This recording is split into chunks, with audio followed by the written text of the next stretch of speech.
I'd like to call to order this meeting of the Pennsylvania House Labor and Industry Committee. If we could please rise for the Pledge of Allegiance. I pledge allegiance to the flag of the United States of America and to the republic for which it stands, one nation, under God, indivisible, with liberty and justice for all.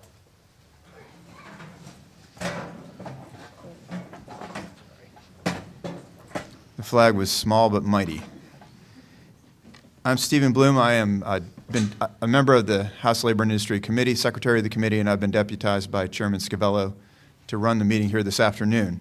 I want to start out by allowing the members that are here to introduce themselves, and I wanted to make note of the presence also of Representative Garth Everett, who is from this local area and who has graced us with his presence here at the hearing as well.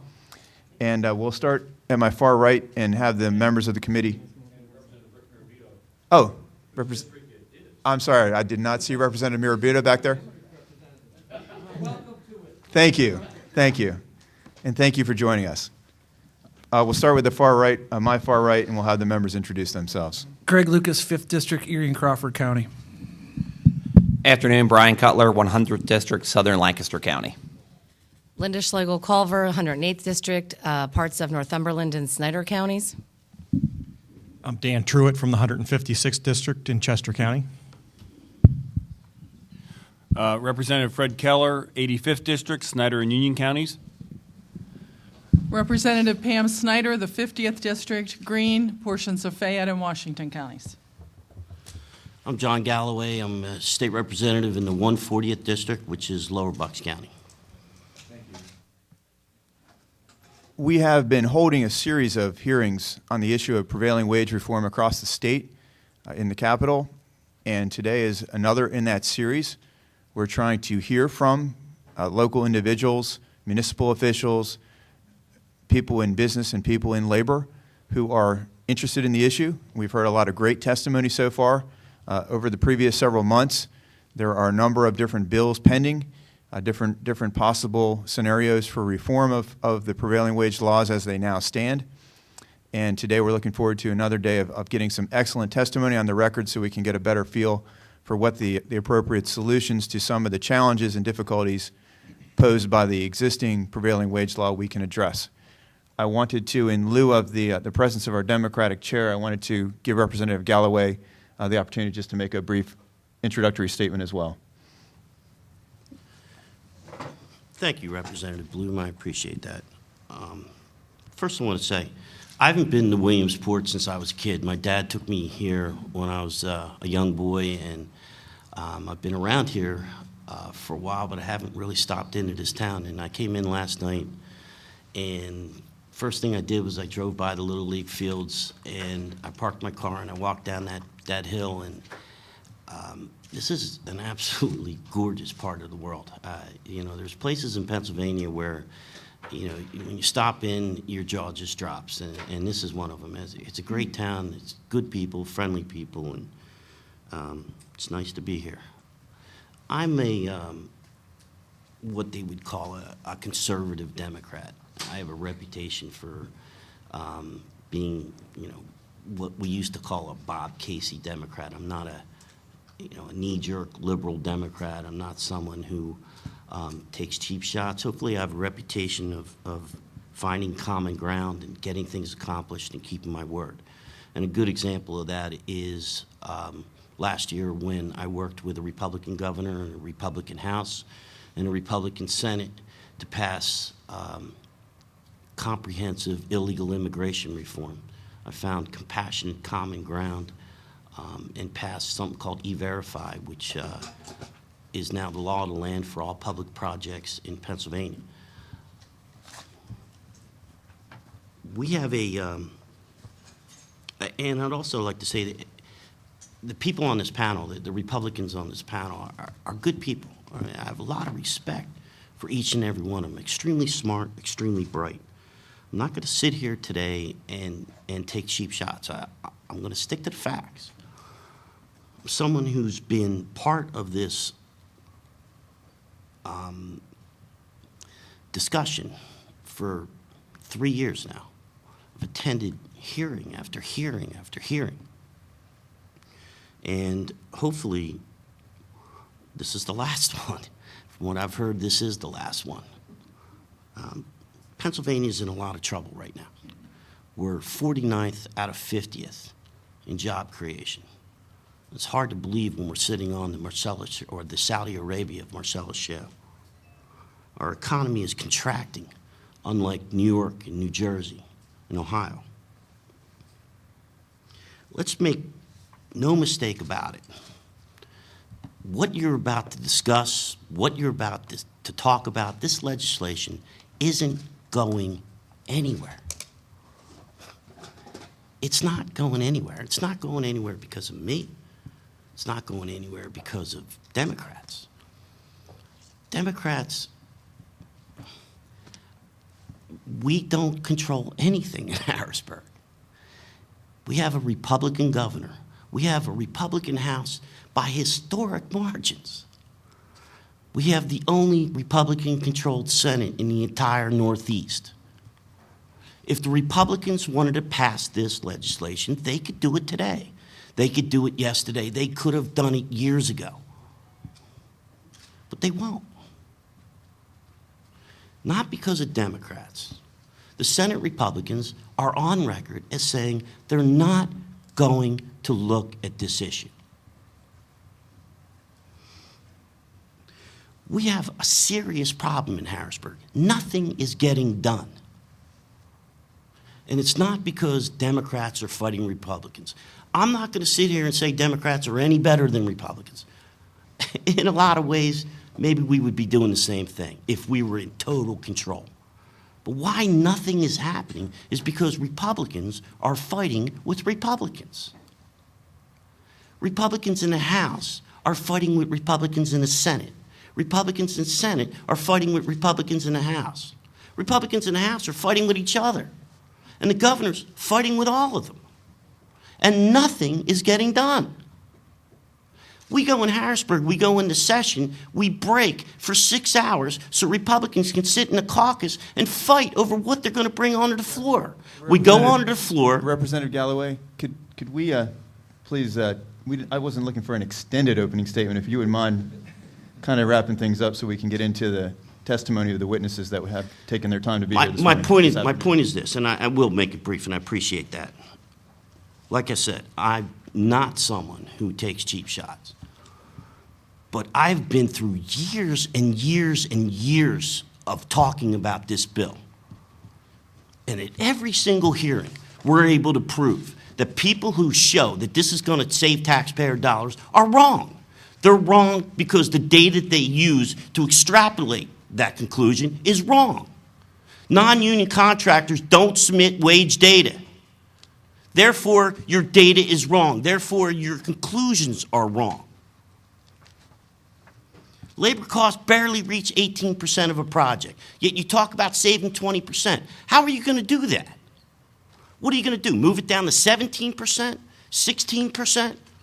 That's all you're going to do is suppress wages a little bit so contractors can save a little bit of money. We've shown it over and over again. Just yesterday, when a bill was passed, a prevailing wage bill was passed out of committee, we offered an amendment to force everyone to submit data. That would make the data correct. Republicans voted no. We offered an amendment to provide receipts if you submit the data. They voted no. We offered an amendment to make sure that the projects weren't divided so people couldn't cheat. Republicans voted no. We offered an amendment to prevent kickbacks, and Republicans voted no. I'm willing to work with anyone who can make things better. But after 3 years, this show is ending. Thank you. Thank you, Representative Galloway. We agree to address those amendments on the floor. And just by way of the record, we did agree as the Republican chairman and the Democratic chairman agreed yesterday to discuss those amendments and consider them on the floor. But I want to go ahead and jump right into our witnesses because they have taken time to be here and we're already a minute or two behind schedule, and it's going to be important to try to stick with the schedule throughout the afternoon as a courtesy to all those who have taken time to be here. So I would like County Commissioners Jeff Wieland and Joseph Krantz, if you gentlemen could please step up to the table. And to the extent, and this goes for any of the witnesses today, to the extent you were able to summarize your testimony without reading the entire written testimony that you may have brought along, certainly that would be appreciated by members of the committee, and I think would actually help us get to the nugget of some of the issues. So feel free to deviate from your written remarks and kind of shorten and summarize so that we can keep on track. If you gentlemen want to proceed, thank you. Okay, thank you very much for the opportunity to testify before this committee. Again, my name is Jeff Wieland. I'm chairman of the Lycoming County Board of Commissioners. I have, and I will be brief, you have a copy of my written testimony. I'm going to kind of skip right ahead, if I could, to specific examples with respect to Representative Galloway. Here's an example, if you turn to page 2, where you can extrapolate accurately prevailing wage. And this was a project that's currently ongoing, which is a demolition of an old factory, the Brodart building. It's a Brodart project here in Lycoming County. And it's a premier brownfield revitalization site. Federal and state dollars were part of the funding mix for that demolition work. And as such, federal Davis-Bacon rates governed the labor costs. Contractors on the project, and again, it's easy to figure out because they're paying the Davis-Bacon rates versus prevailing wage. And had the Davis-Bacon rates not superseded prevailing wage rates, or being trumped by the Davis-Bacon rates, the project costs would have been about 30% higher because it's a very labor-intensive project. Following are two comparisons to help explain this potential increase. The Davis-Bacon rate for a carpenter is roughly $19 an hour, whereas the prevailing wage rate is about $40 an hour. The Davis-Bacon rate for an unskilled laborer is about $15 an hour, and the prevailing wage rate is about $35. Now, to be fair, these kinds of cost disparities are not consistent across all labor categories, but they do illustrate, certainly to me, that these inflated wage rates erode the effectiveness of our public project funding. If prevailing rates would have been invoked, this demolition budget could have cost the city an additional $280,000 to $300,000. And believe me, we spent almost years, well, literally years, gathering up the dollars for this project, much needed project for brownfield revitalization. And I was always under the assumption that state government was smarter than federal government. But in this particular case, the federal government tends to be a little smarter when it comes to taxpayer dollars. I have another example.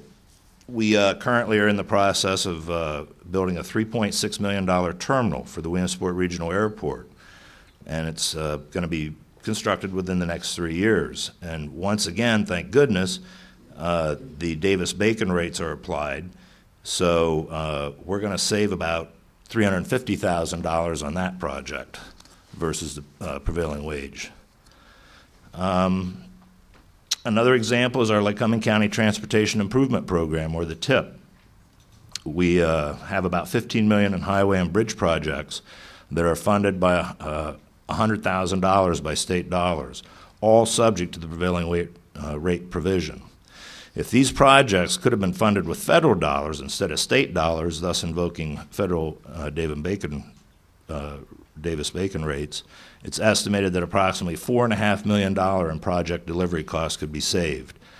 You know, these costs could be conceivably cover the expense of upgrading over 7 locally structurally deficient bridges. I have other examples that you can read in my testimony, but I do believe that to get an accurate number on the savings, you can use Davis-Bacon on a job versus prevailing wage. And I also, if you look at the very last page, I provided compliments of the Boroughs Association, an analysis on the different wage categories, prevailing wage rates.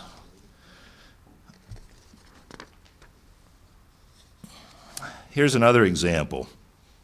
Here in Lycoming County, we do a lot of work with Habitat for Humanity, and we allocated $25,000 from our 2005 state-funded Brownfields for Housing program, together with some Act 137 affordable housing dollars, to help the local affiliate construct an affordable home. Both funding sources were determined by Department of Labor and Industry to be subject to prevailing wage. The net effect of our investment was that the prevailing wage rates drove a cost increase to the project up about $15,000. In short, nearly 60% of county's contribution was lost to the prevailing wage-induced labor cost.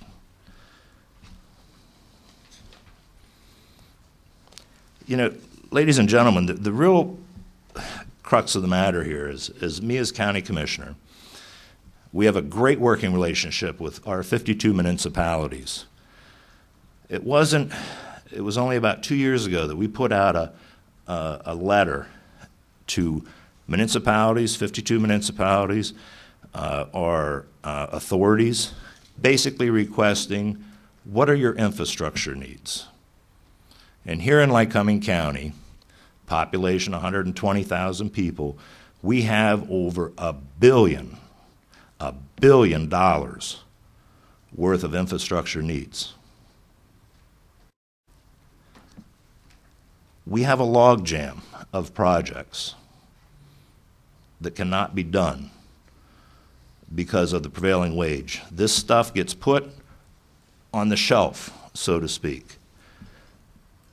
Only the projects that absolutely positively have to be done, we have to gather up the money to do those projects, and other projects suffer. Just recently, yesterday, it was in the newspaper locally here, we have a ballpark up here that needed painted. They figured they had budgeted $45,000. They had forgotten that the prevailing wage would have kicked in. The bids came in at $89,000. Project shelved. Infrastructure is crumbling underneath us, and we're not doing enough about it. This would be a small part to help get these projects moving and moving forward. One of the considerations I'd like to present to you, and it's not in my testimony, it was only thought of last night, was give the counties an option for a 5-year moratorium on prevailing wage. Give us the option. Set it aside for 5 years. Let's get rid of this log jam of projects that have to be done. It's a thought, obviously it would help stimulate the economy. So if there's any questions, I'll feel free to take them. What we'll do, Commissioner, is we'll allow your colleague to go ahead and offer his testimony, and then we'll have questions for both of you if you don't mind doing it that way. Commissioner. Thank you. Good morning or good afternoon, everyone. My name is Joe Kantz. I'm from Snyder County. I'm the chairman of commissioners there. I'm also the treasurer for the State County Commissioners Association of Pennsylvania, and I thank you for allowing us to be here to offer our testimony today. I'm going to go over my testimony very quickly, but I do have brief statements here that I'll look at. And again, I want the people that are here behind me to realize as well. Imagine the year's 1962, the cost of gasoline, a gallon of gasoline, 31 cents. I wasn't even born yet. I don't remember those days, but I wish I could recognize them today. But 31 cents, and look what we're paying today. $3.37 was the cheapest gas on the way here from Selinsgrove today. The average labor the average home cost in 1962, $18,200. I don't even know if I could buy roofing for that much today. But things have changed a lot. But one thing that has not changed over the last 50 years is the $25,000 threshold for prevailing wage. I think it would be ludicrous for anyone in this building to say that we should be paying laborers the same rate they made in 1962, yet that's exactly what we're telling the taxpayers, that their money is not worth as much, and they have to pay that same amount that they paid back in 1962. They've got to pay that prevailing wage on the same amount that was set back in 1962, which is ludicrous as well. Now, Pennsylvania Building and Construction Trades Council, I believe they're going to testify here today. On their website, when a white paper makes an argument against Prevailing Wage Act that says it drives up the cost of construction. They oppose the people that say that. Opponents of Prevailing Wage have claimed elimination of this onerous act would save 10 to 30%. I want to give you some examples to show you that that is exactly true in my county, where I come from. We are not a heavily unionized county. I'll be very honest about that. I think anybody that lives there would agree. And to date, all of the projects that I have bid out as a commissioner, not one single union shop has bid on those jobs. So I'm trying to lay out all the facts so we can, and that may not be the case in all the counties, I realize that. But in Snyder County, our commissioners have really worked hard to try and take on some building maintenance projects that technically have been left go for many years. We're trying to get the buildings up to snuff because I think it's cheaper in the long run to take care of things as they present themselves than to wait till there's a major disaster and then try and fix everything. And hopefully we'll save money. But let me give you a few examples. In 2010, we replaced all of the windows in our courthouse. They were terrible. They were outdated. They were falling apart. We spent $133,000. This was a very materials-based bid. Most of the money went into the materials, the new windows. The labor was not that intensive. It was more materials cost in that bid, to be fair. Our market-based wage, if we'd have paid a market-based wage, we would have saved about $14,000 in labor costs on that project. So that's only 10.5%, but that does fall between 10 and 30%. In 2011, we did masonry project, a lot more labor intensive. Materials were very minimal. You know, some new mortar, taking off the caps on the building, putting them back on, but mainly that project was labor. So we would have saved a lot more money. That price tag on that project was only $55,000, but if we would have not had to fall within that prevailing wage rate, we technically wasted $15,000 on that project because of prevailing wage, which is 27%, again, between 10 and 30%. 2012, we replaced a flat roof on the courthouse at a price tag of $132,000. Again, very labor intensive. There were some materials involved, obviously, but a lot of labor to install that new roof. $30,000 wasted. Now, some people may say, well, I don't think it's fair to use the term wasted. So I thought, okay, I'll be fair. I'll look it up in the dictionary. And the definition is used or expended carelessly or to no purpose. Well, again, in my county, if we'd used a true Snyder County market-based wage rate, we would have done the same work, paid workers a fair wage that they would normally make in our county, and to boot, my taxpayers would have saved $59,000. That would have been enough for us to do yet another project in those 3 years that we couldn't afford. Now, if prevailing wage was so necessary in Pennsylvania and the $25,000 threshold was a fair rate in '62, then no one can argue against the threshold being increased to $190,000 today, because that's the rate of inflation. Fair is fair. The workers have been protected for the past 51 years, and I think it's about time the taxpayers would be treated the same, since they are paying the rate. Again, you know, you've seen the projects, you've heard all the testimony. The old adage, time is money, holds true for our county commissioner's office, and I'm sure construction companies could do without all the additional paperwork that Representative Galloway mentioned earlier. I understand some members of this committee had questions about that in the past, some of the hearings, and quite frankly, I'm sure if I was a private contractor and I wasn't working a prevailing wage job, I don't have time to submit that information. I have time to do my job, try and make a fair profit for my family, and provide for them and my community. So I can understand why they may not want to turn that information in. Let me offer up a couple ideas that maybe would help take some political heat off of you all. I understand this was brought up yesterday, and I applaud you for taking up the issue of an opt-out policy. That is the most common sense approach to this I've heard yet, because in my county, and I had this discussion with Representative Snyder when she was a county commissioner, and I understand the issue of being in a heavily unionized county. I've talked to some of my fellow commissioners yesterday when I called about 35 commissioners around the state to tell them about the bill that you all were discussing yesterday. I understand that we are different. We are all Pennsylvanians, but we are different from county to county to county. We have different things that make up our local economies. All I'm asking for is giving us the option in each of our own respective counties to take the political heat. If we live in an area that does not have a heavily unionized workforce, then let us make that choice. We're the ones that are going to come under fire as county commissioners and municipal leaders and school boards. So I appreciate the fact that that was brought up. And if that doesn't come to fruition, then at least please raise that threshold to 190,000. And by all means, it's so important that we don't have to have this discussion again in 50 years. Please tie it to some kind of escalator so that we don't have to be back here and go through the many hearings that you all have suffered through. I appreciate your time. I did want to share one closing remark. There was a gentleman that was on our window replacement project. His name was Joe, so we kind of hit it off, and he was a good guy. And I'd see him every morning on the way into the courthouse and talk to him. And I said, Joe, you normally make $15 an hour. On this project, you're making $30 was the labor rate for that particular project. I said, are you working any harder? And he kind of, with a wink and a smile, he said, no, but it might take me a little bit longer on this one.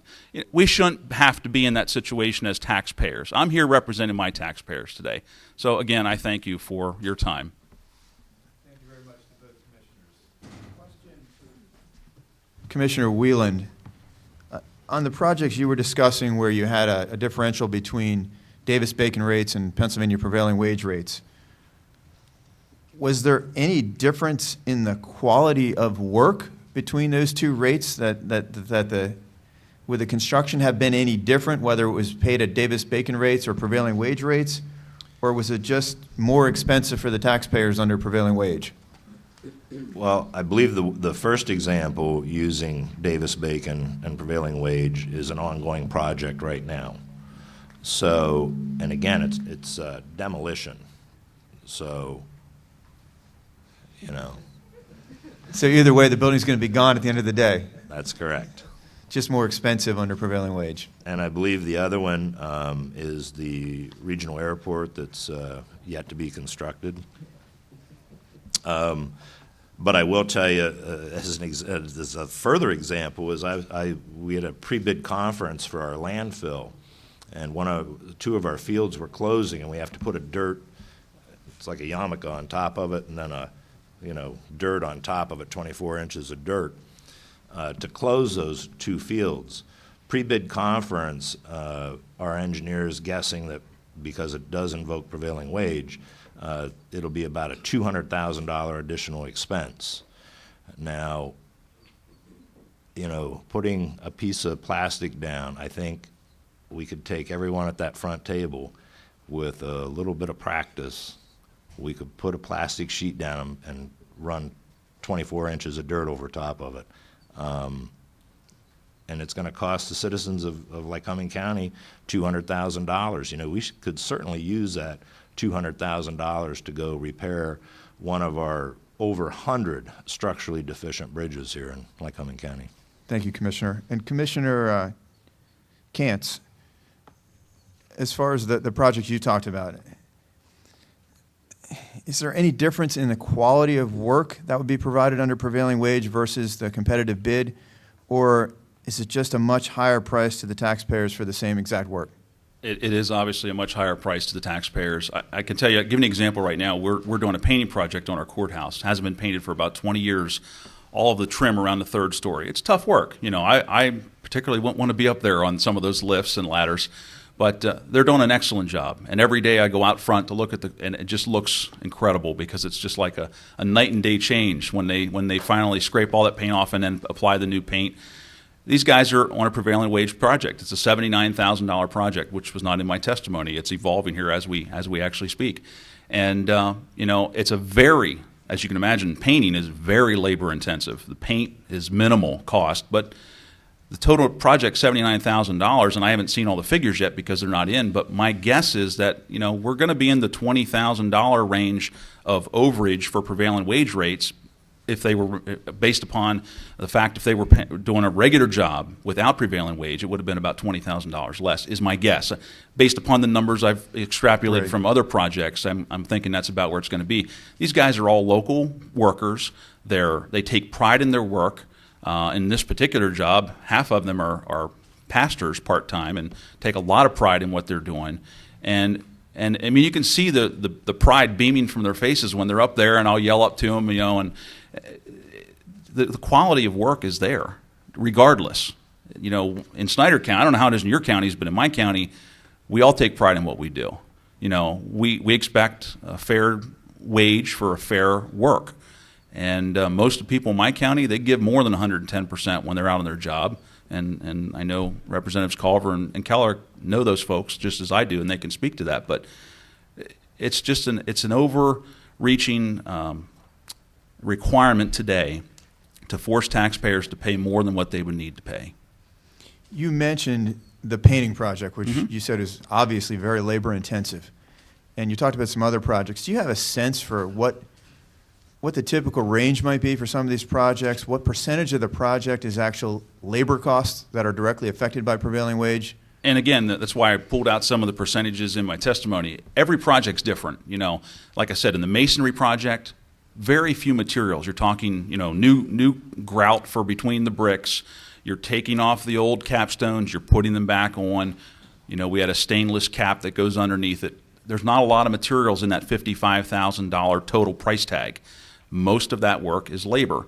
The window project, completely different. You know, now you're talking $1,200 to $1,500 per window at state contract prices. You know, your labor to put them in is not nearly $1,200 per window because you rip the old one out, you put the new one in. It's pretty simple. So not nearly as much labor intensive. So the percentage of savings was much, much less on that job, 10.7%, as opposed to the 27% I mentioned in the recapping the parapet walls, where it's mostly labor. So for some of those projects like painting or the masonry projects where labor is a big component of the job, what kind of percentages are we looking at in terms of what percentage of the project cost represents the labor? I would say in some of those cases as much as 70 to 75% of the cost is labor. And in some cases maybe even a little bit more. You know, in Snyder County, a living wage for my constituents is $14, $15 an hour. Why would I want to pay them $30 to $35 an hour for doing something they normally make $14 to $15 an hour for? They're doing the same job. Okay, thank you. Representative Cutler? Thank you, Mr. Chairman. Commissioner Whalen, you had referenced the project that you did where you had contributed $25,000 and essentially it increased the cost by $15,000.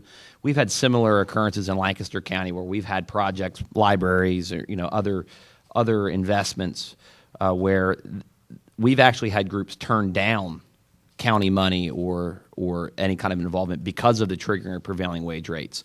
My first question is, were you the only participant that triggered that rate in that? And then have you ever had any experience with groups turning down money because of the prevailing wage rates? Ironically, we just had one.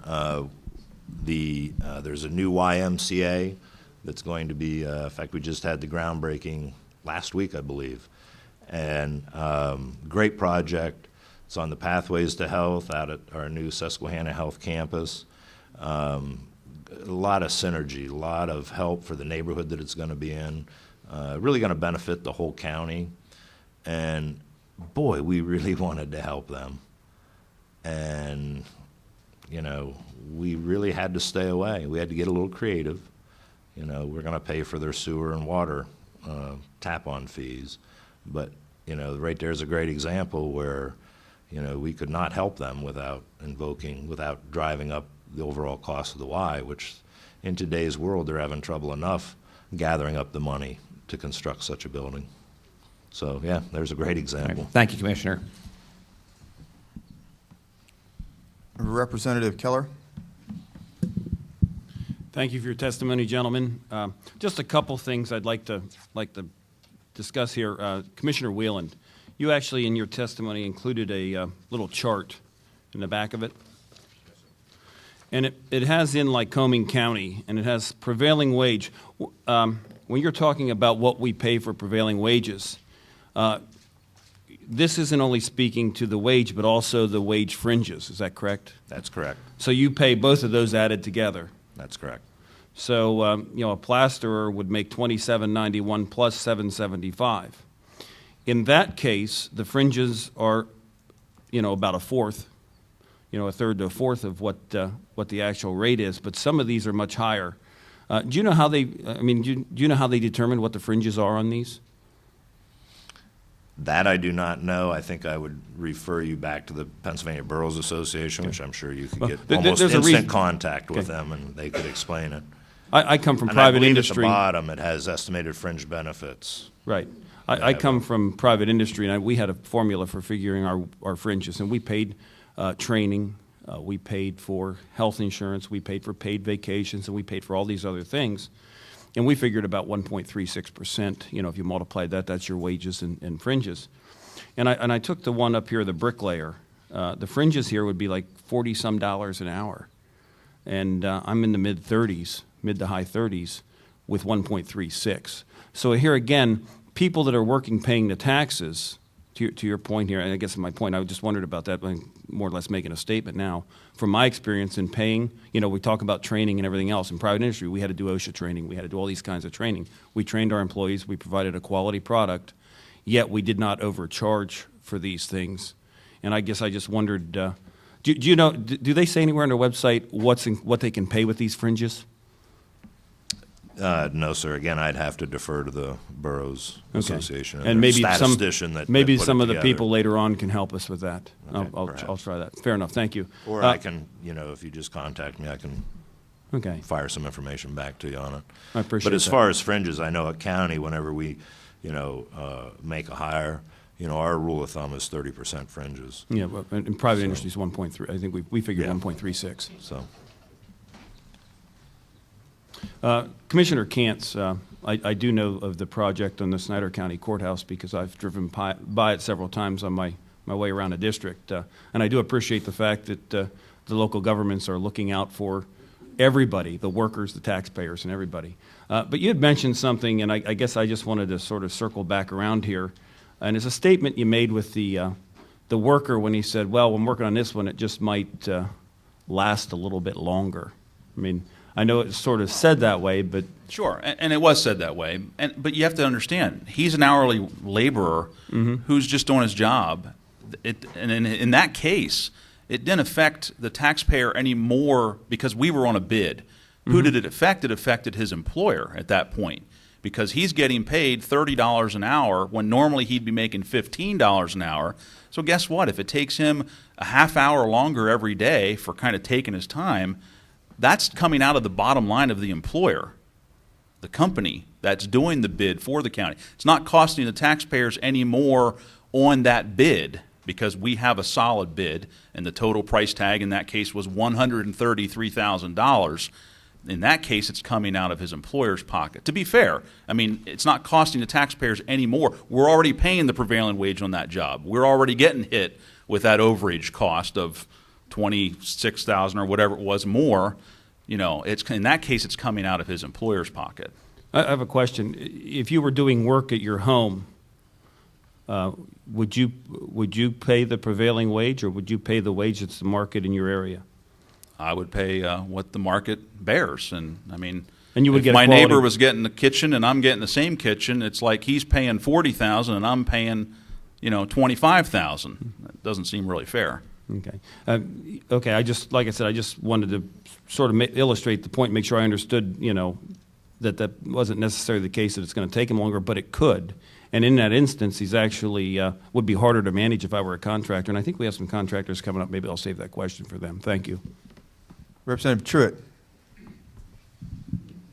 Thank you, Mr. Chairman. First, I just wanted to comment on the fact that I think earlier it was kind of suggested that these hearings aren't very useful, and I want to reassure you both that your time has been valuable. One of the things that happens over the course of many years is we get about a 10% turnover in the legislature every 2 years. So I was looking at the group of people on this panel, and there's almost all of us have been here for about 3 years or less. And so it is useful. Yeah. So it is useful to hold these hearings periodically. And I myself had wondered, why are we having 4 hearings in 1 year? But it's also helpful because as I was driving up here today, I was noting to myself the differences in this area versus the area that I come from. Every area is different, so it's nice to get the local flavor on issues like this. And sometimes because of schedules and other reasons, it's good to have multiple hearings so that we can all get in and have the opportunity to hear these things.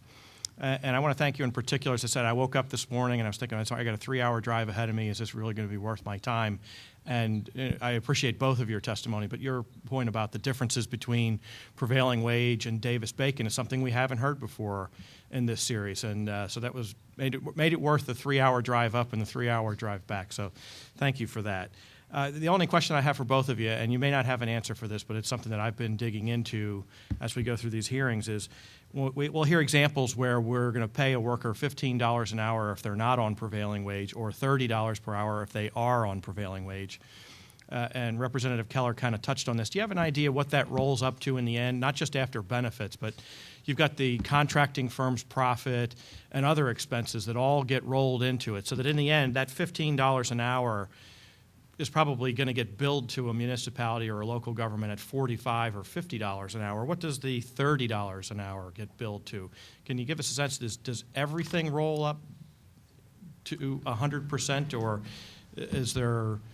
Do you have any numbers? Not at the cost level, what the individuals are being paid, but what the municipalities are being billed? I think it goes back to, again, the area in which you live.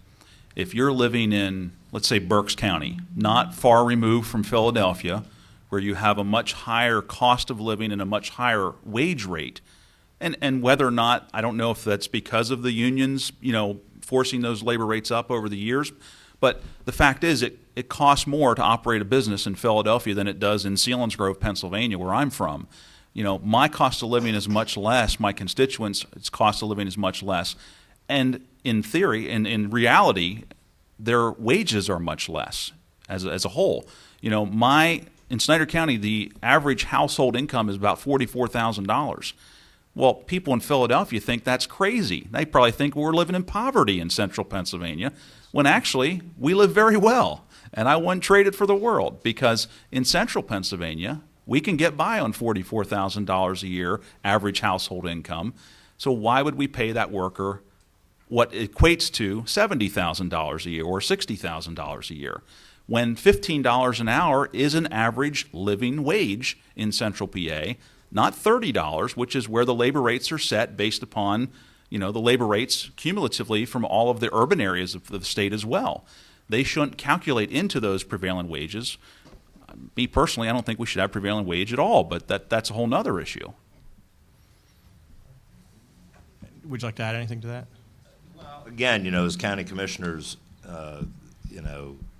we put every project's different, but to me, once again, it is just so frustrating, and probably everyone at that table before me campaigned on the fact that you were going to spend taxpayers' dollars wisely, and it's just so frustrating to me to have so many infrastructure projects shelved that could be completed.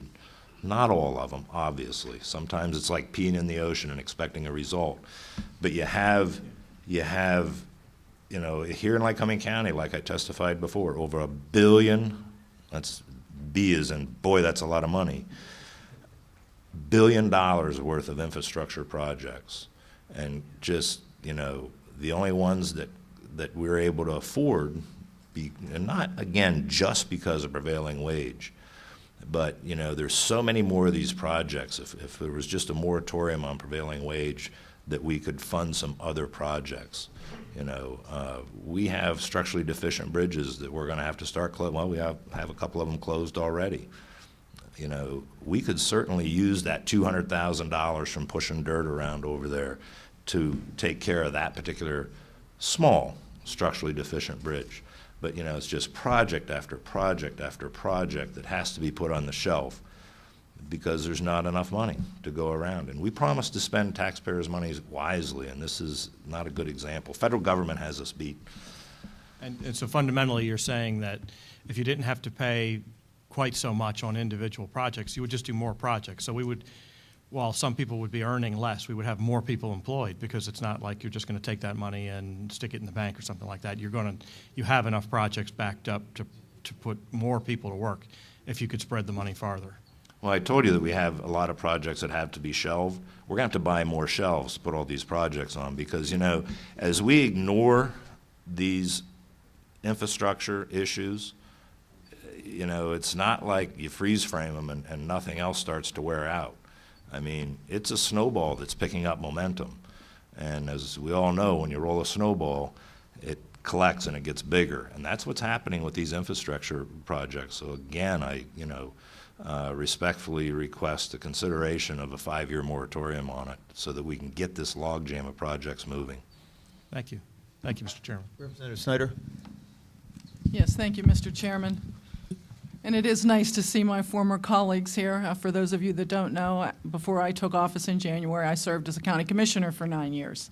And Commissioner Kantz and I have had many conversations about this, and we have agreed to agreeably disagree. But I would just like to bring a little perspective from my 9 years of experience as county commissioner. And it could be demographically different, and it could be about geography. But I know there were many projects in my county, and Greene County is a small rural county.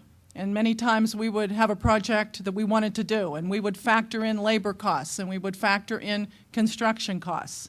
And we would have a budget that we knew would be workable until we had to get into the professional services end, and the architectural needs, and the engineering needs. And then those costs took it off the charts.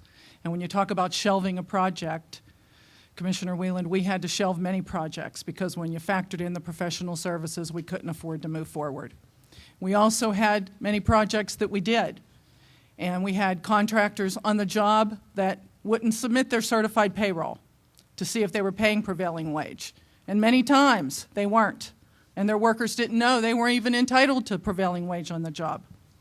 That money wasn't going back to the taxpayers. That money was going in that contractor's pockets.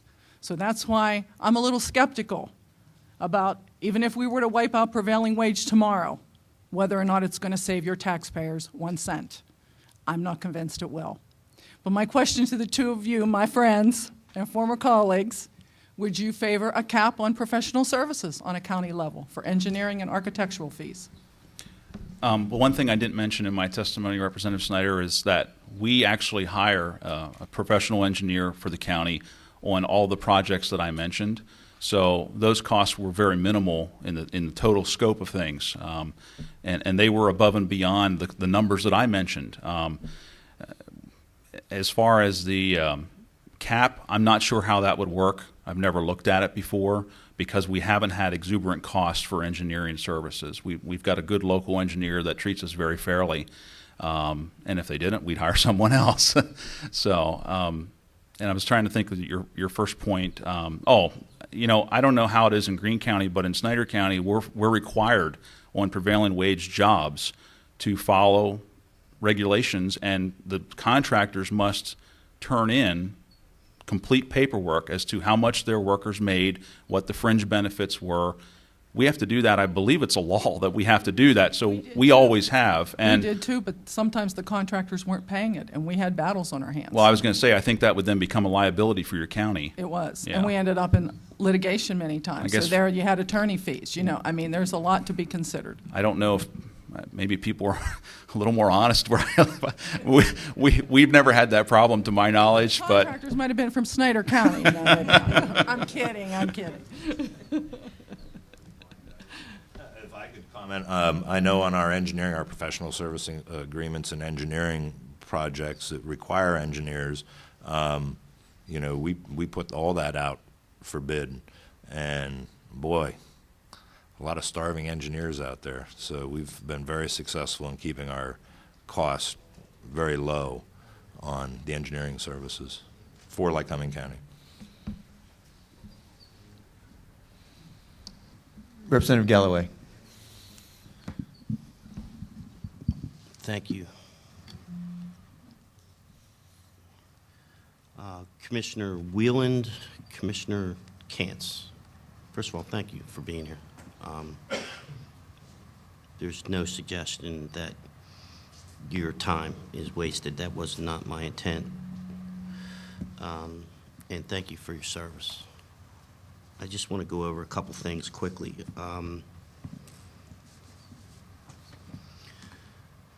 Mr. Kantz, Commissioner Kantz, you mentioned a glass company, Snyder County. What was the name of that company?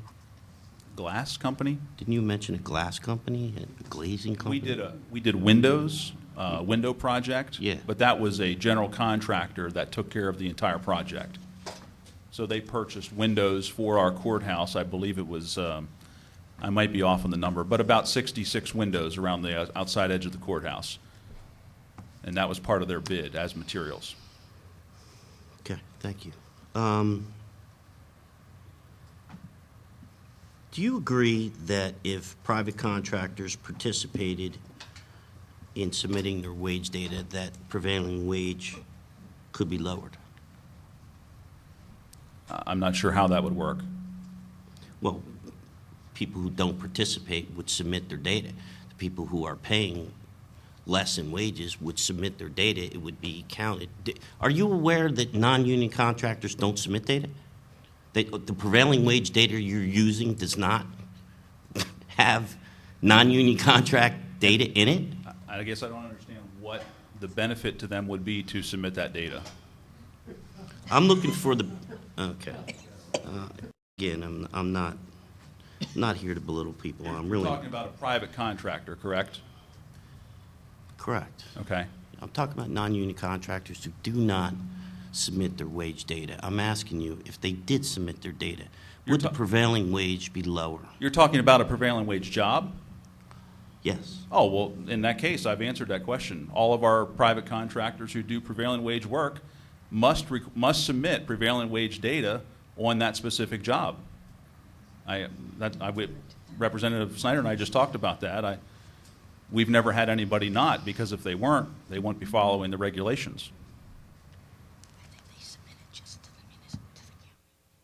Who do they submit that data to? That is submitted through to the county commissioner's office on a county project. Now, you are aware that the prevailing wage rate is not done at the county level, right? Correct.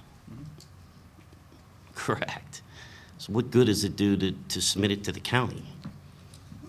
It's required to be submitted to us as the Okay. customer. Honestly, again, what I'm trying to get at is simple. If they submitted it to the state, which is where the prevailing wage data comes from, right? The only people submitting the data are union contractors. If non-union okay, then we disagree. No, you're asking, if we have a contractor doing let's say our window project. They're submitting it to you. They're submitting to us. They're not union contractors, though, in our case, in our county.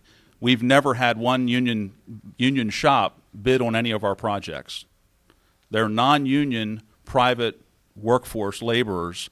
They submit their prevailing wage data to the county as required by law, is my understanding. Maybe the law needs changed, which then that would be, I guess, your job to take care of that one, but they do submit that data to us as required. We talked about a demolition project. It was kind of laughed at as you were demolishing something. You are aware of the catastrophic incident that happened in Philadelphia just a couple months ago, where 7, 8 people died because of the people doing the demolition were not qualified. You were aware of that, right? I think that I'm the one that brought up the demolition project, and the county, it's a city project. The county worked very closely with the city to do that. I will tell you that there was a very diligent process that was, as we picked out who was going to do, or as the city picked out who was going to do the demolition. They had to have a lot of information provided, along with a lot of insurance. A lot of experience had to be required. In other words, although, you folks up front there, I'm sure you could spread dirt with a little bit of practice. Demolition is different, I mean, obviously you have to be qualified to take that down. I'm not trying to take into account. I just want you to understand, it was brought up in the context of quality of work. And it's a difficult irony that we just went through one of the worst catastrophes in demolition examples that just happened just a couple months ago because of shoddy quality work. I need to go back to Commissioner Kantz.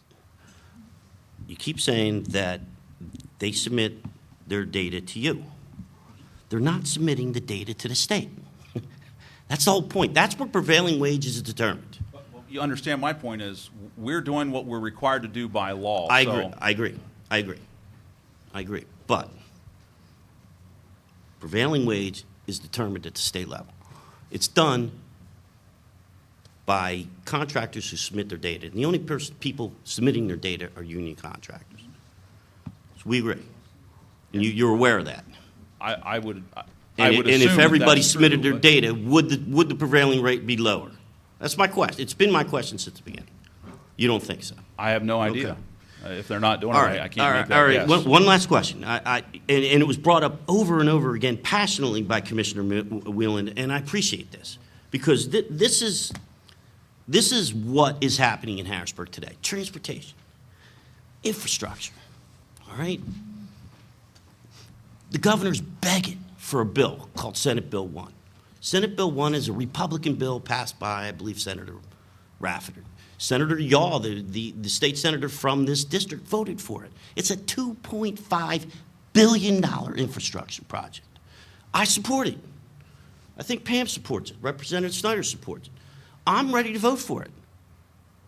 The governor wants it. The Senate already passed it. $2.5 billion to get these projects off the shelf. There's only one group of people who oppose it, who are stopping all of it. Now, I'd like to go down the table right now and ask everybody, you want these projects done? You asked for it over and over and over again. You talk in your testimony about state dollars that are dwindling. You can't go on with infrastructure projects. You talk about bridges collapsing. Who on this panel wants to vote for Senate Bill 1? The governor wants it. The Senate already voted yes. It's sitting in their hands right now, it's sitting in committee. Who wants to vote for it? I'm a yes. I think I'll get a chance on Monday.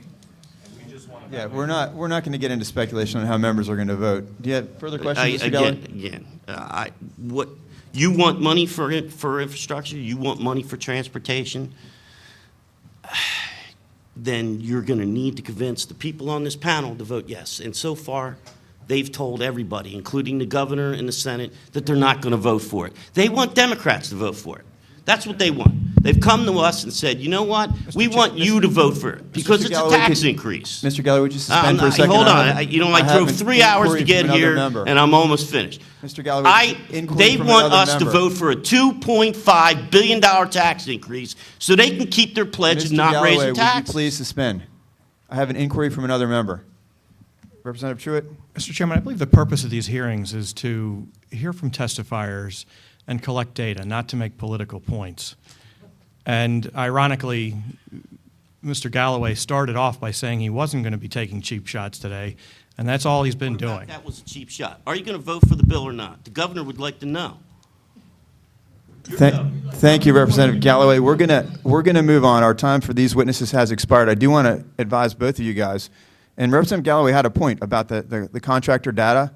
If in fact the competitive data from non-union contractors if it's submitted to the state and it brings the prevailing wage rate down, that might be an indication that the union contractors submitting the data now do have higher prices than the marketplace rates. So that might be helpful.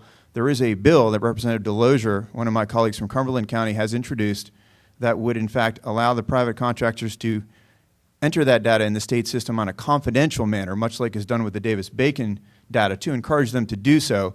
Right now there's an issue with confidentiality which detracts from many of these contractors being willing to submit that data. But it's a good point. And I also wanted to just mention before you depart the local option bill. We just moved that out of committee yesterday. And my understanding from legislative leadership is that's a bill that is going to be moving on a fast track here this fall in the legislature. So continue to express your support for that if you're so inclined. Thank you both for your testimony. We need to move on to our next witnesses. Thank you. And that would be township managers and supervisors, Mr. Fry, Mr. Horner, and Mr. Burdette.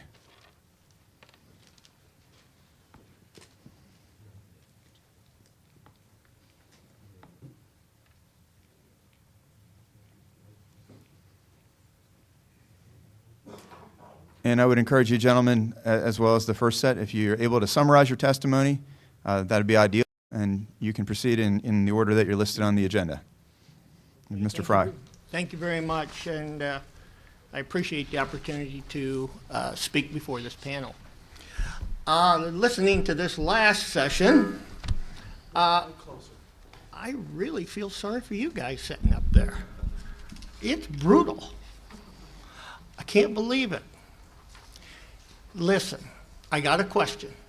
How many of you at this panel has ever been a township supervisor? I thought so. No disrespect. You have to get out of your ivory towers and get down on our level. I have a budget of $450,000 a year to run a township that has 1,000 residents that pay the bill.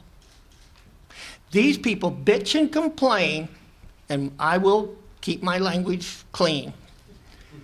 They say that we charge them $600, $700 a year for taxes. They forget to look at the second line. The township part is $17.45. What can I do with that? Nothing.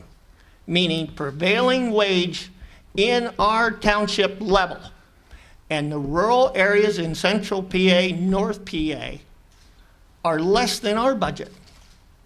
We can't do a thing. We're doing a project now only because, thank God, of Marcellus Shale. We're right in the midst of it. Our township has received a lot of money to finally get ahead. Our township roads are pie crust. Do you understand what pie crust is? It is a tar and chip of 2 or 3 years in a span of maybe 5 years, 6 years. They break up, they go away. When the gas people came to our township, they worked on our roads for 1 week. We didn't know what they were up to. We knew they were there. We want to bond our road. Okay, we'd let them do it. Inside of a week in the rainy season, they had bulldozers pulling the trucks through the road at 2 feet deep. Now, residents aren't going to go through that. They can't figure out what in the world happened to the road that a supervisor allowed it to happen. We never had a book on Marcellus Shale, what they do and how they do it. 500 trucks, 2,000 white pickups, and no regard for basically anything. My point in the whole thing is, when you're looking at prevailing wage from a little township, it kills us.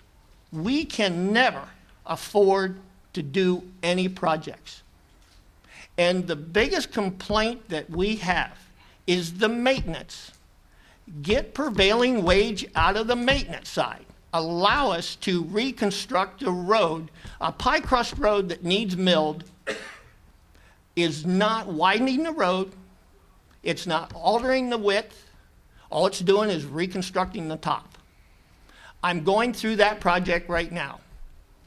And believe me, without prevailing wage, I could do more, but I can't. I am very appreciative that in our township, I have those many residents. I have 37 miles of road to take care of. I have 25-year-old trucks. It doesn't work well, fellas, at 2 o'clock in the morning that you try to go out there and get your junk running to go out and plow and cinder a road. The point is, we can no longer sit back and let these roads deteriorate, or we're going to grade them back to dirt, and everyone will run on dirt. I have one paved road in our township before the gas supply came. That's in pretty good shape right now. But since they have come 5 years ago, they have spent over $12 million in Coke House Township, a little out-of-the-way township that nobody knows about. Can you believe that? I'll bet PennDOT and Harrisburg just shakes their head. Where in the world did they get that much money to spend? Well, the gas companies did it for us. Every road they done, did it complete, did it right with engineers. We got wonderful roads now. I only have a couple left that's not paved, and that's the one I'm stuck with. I don't care, but I don't have $1.2 million to fix it. So what do I do when the residents sit in front of me and beat me up? I don't have an answer. I need some relief. In our small township, I wish each and every one of you could come and run a township for 1 month and see what little bit of money you have to go for the whole year to budget things. Prevailing wage in our little area is just not acceptable. Outside of Philadelphia, I don't care about down there. I don't care about anywhere. I care about our township in Lycoming County. I'm a business owner. I have been in the city of Williamsport for 23 years. I got my rear end handed to me on a silver platter about 2 months ago on prevailing wage. There was a project out. We bid it. 2 bidders. The other guy's price was 50-some thousand. Mine was almost 90. And they looked at me like I was totally incompetent. What in the world happened to you? You're always competitive. It's prevailing wage. How did that guy get it? Had family. Didn't have to pay it. Beat me up to death. So tell me there isn't ways around prevailing wage. They are. Let's say there's a contractor job out, needs 10 men. They should have 10 men on it. So that contractor may say, I'll pick 7 of my best, put them on the job, so I can help absorb some of the cost and make a little more money on that project. He isn't required to put 10 out there. They think they need 10, but they're only going to use 7 or 8. I've been on prevailing jobs. Believe me, before my business, they would put you out there, but you're not out there very long, and the first minute that you are not needed, you're out of there. Prevailing wage only helps a few people in our area, like on small projects. There might be 8 or 10 people, but it's not a month. It might be a week if they reconstruct a road for us. It's not long term. It's a shot in the arm, but it's not a very big shot in the arm. My neighbor works on the project right over here on the hill where they're excavating the hill.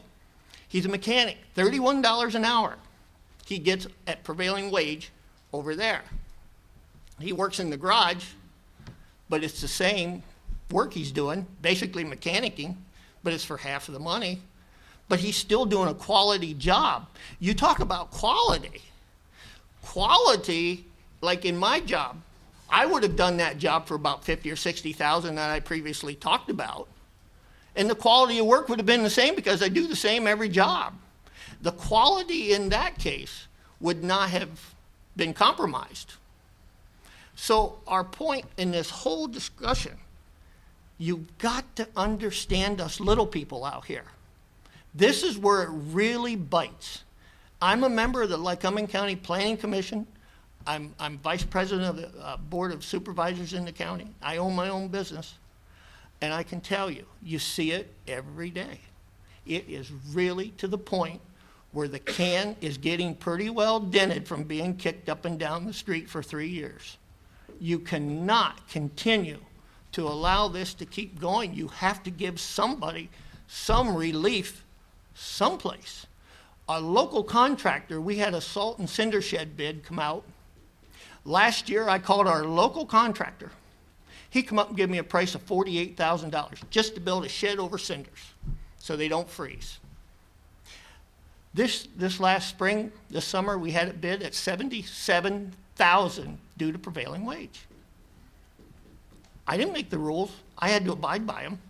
I wanted to get that local contractor. I knew his quality of work. I'd known him for 20 years. What would be wrong with getting him? Then I can take the extra money and go do something else with it. That's the whole key for us. Me, opinion for me, down here on the lower echelon as a small township supervisor. Thank you, Mr. Proctor. Thank you. Mr. Horner.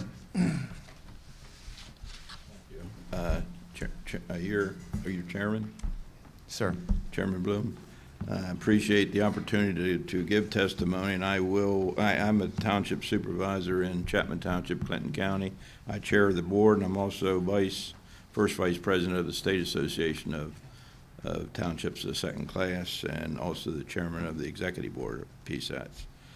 And we represent 1,455 municipalities, and basically I would echo, I will cut my comments short because I echo the same comments that the last presenter mentioned.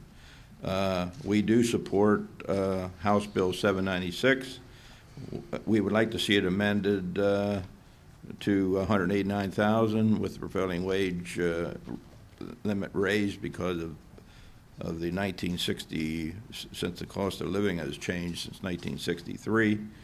And we would also like to see, we also support House Bill 665, which would remove general maintenance work off of our township roads, that we wouldn't have to pay prevailing wage on general maintenance.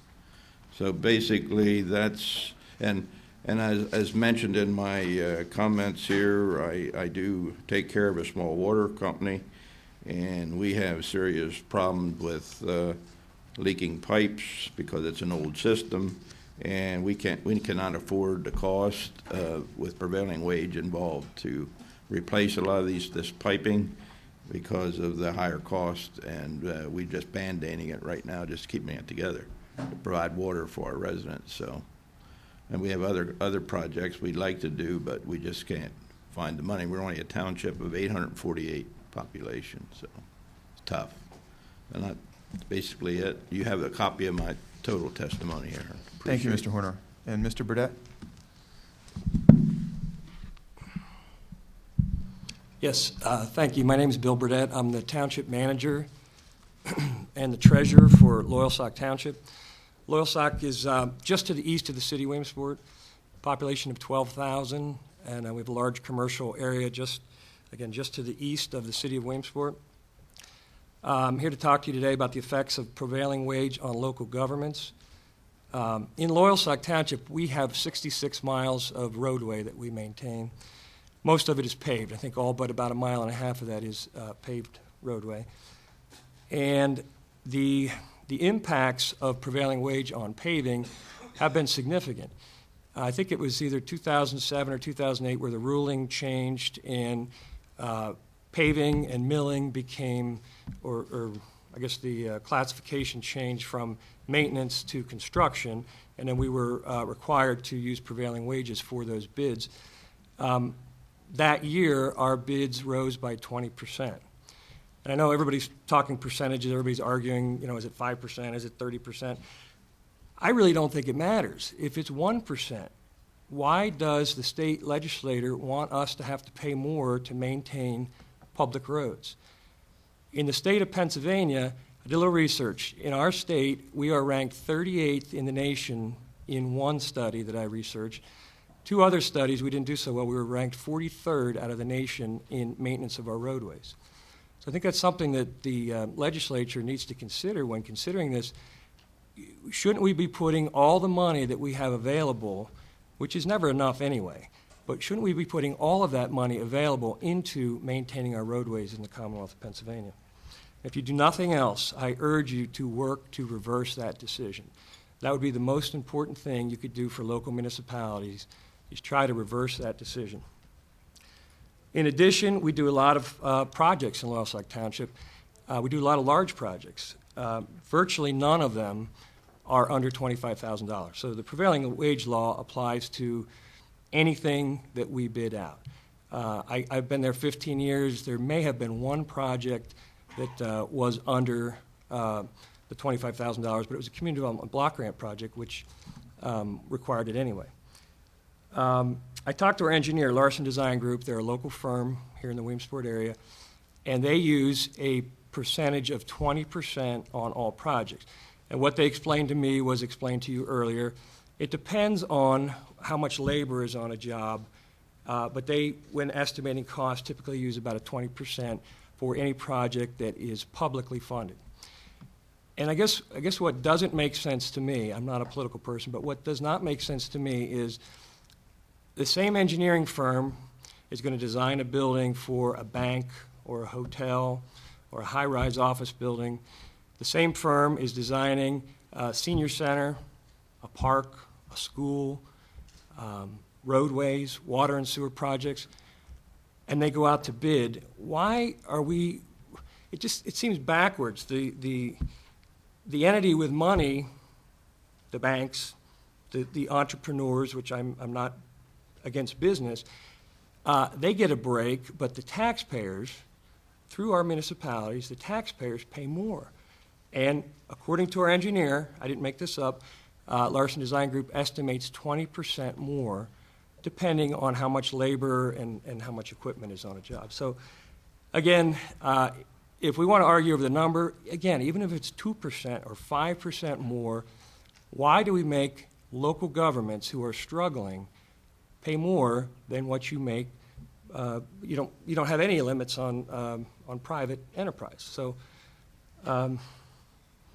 most of my other comments have already been made.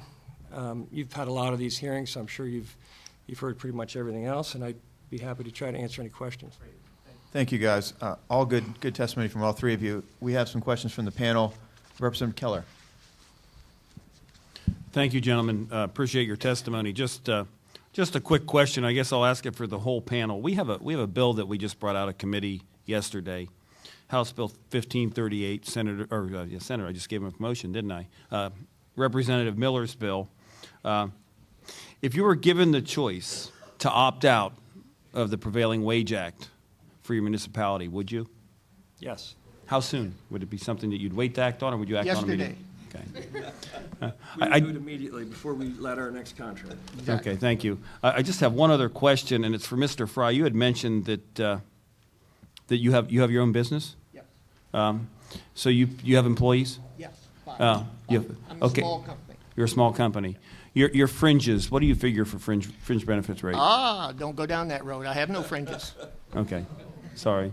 I pay holidays, but I don't have health insurance because we cannot afford it unless Obamacare forces us. But I don't have that many employees. But I'm serious. I'm a small business. So your people that are paying the bill aren't getting any, No, don't have any fringes. Thank you. Representative Cutler. Thank you, Mr. Chairman. Gentlemen, thank you for your testimony. Certainly appreciate it. My question is actually for Mr. Fry. Mr. Fry, you indicated that the gas companies have essentially rebuilt all of your roads. Correct. Do you know what wage rates they happen to pay? We were not advised of that because they were doing it in their own way with another contractor. Okay, we weren't privy to any of that, and they just come in and done the work and presented their information for us. And we really didn't have a whole lot of say in that. Quite all right. I was just curious if you were happy with the quality. Very happy. And the thing is, with the gas companies, they said if it goes bad, we'll redo it. And they have. They've spent $3 million this spring repaving some roads that really broke up over the winter. So they are true to their word. All right, very good. And I know we're tight on time, so if it's okay, I'll contact you separately. Maybe we can get hold of the gas companies. I'd be curious to see if they, as a private company, paid prevailing wage rates or not. Correct. Thank you, Mr. Chairman. And Representative Truitt. Thank you, Mr. Chairman. I have more of a comment than a question. Just want to, when you asked that question, have any of us been township supervisors, the lack of hands was probably a little startling to you, but I want to reassure you there are a number of former township supervisors and township officials within the General Assembly as a whole. One of the beauties of the General Assembly is that it's made up of people with a diversity of backgrounds. I myself, I believe, am the only professional engineer in the General Assembly. And we have a number of attorneys, a number of township supervisors, a number of teachers, and that's kind of what makes it work is we go back, we take this testimony that we have from you, we digest it, and we go back and we'll talk to people who are former township supervisors to get a deeper understanding of the issue. But you don't worry, you didn't offend us by asking that question. And I want to thank all three of you for your testimony. It was definitely worth the time. Thank you. All right, thank you, gentlemen, and we'll have the next panel come up. Thanks again for your testimony. And we're going to switch. We have a scheduling conflict. It's going to require a shift in the schedule. If we could have our business representatives, Jason Fink and Crystal Bristol, come up in lieu of the education official, Dr. Nade.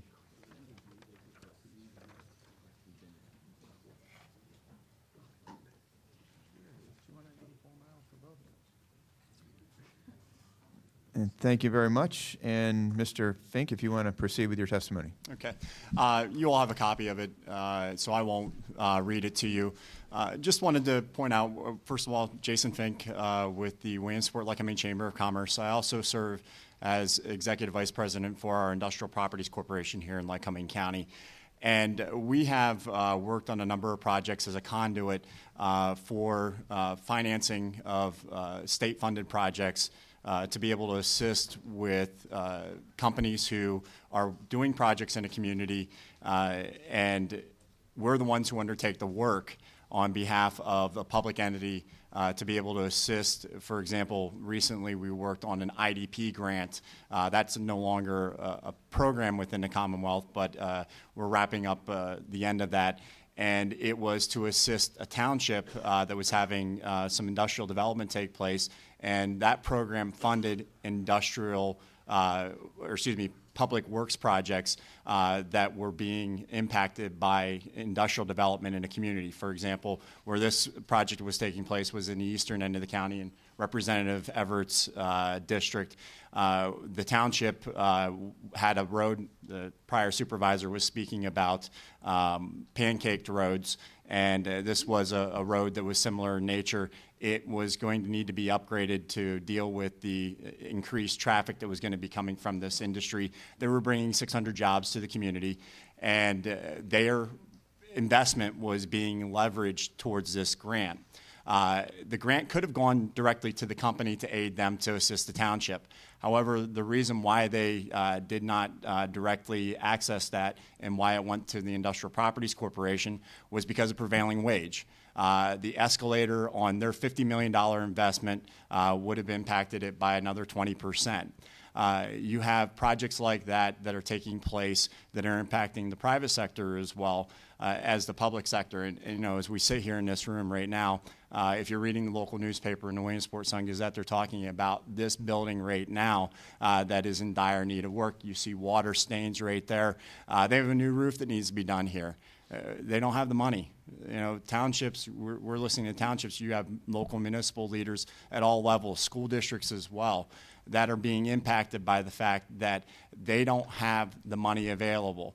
When you add another 20% on, like it or not, whether it's labor, whatever cost it is, you know, there are ways to be able to do this. From the chamber side of it, we're advocating you take beyond the step that you're looking at right now.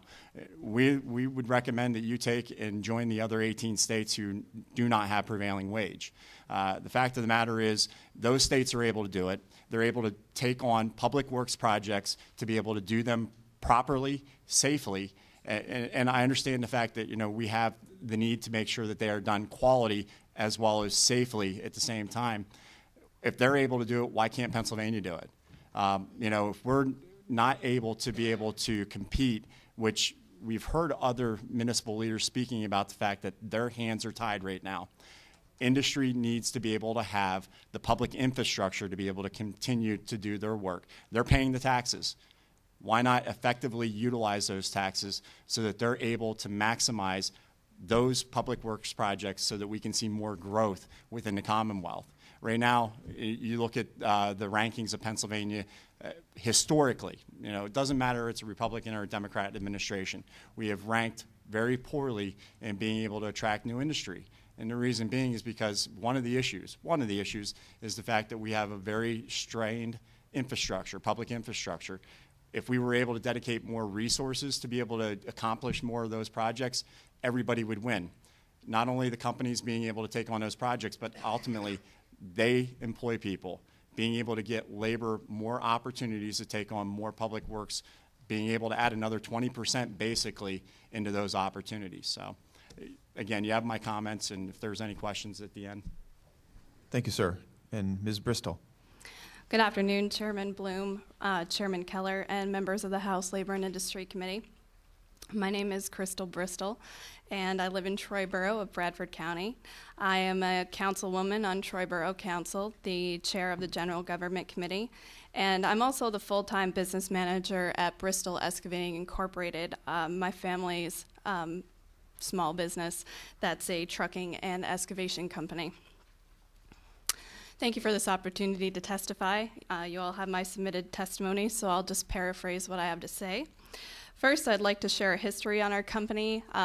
It was started in 1989 by my father-in-law, Calvin Bristol, and he started off working on his own. A few years later, he hired several employees, and we've grown to 25 plus employees, over 100 pieces of equipment and trucks.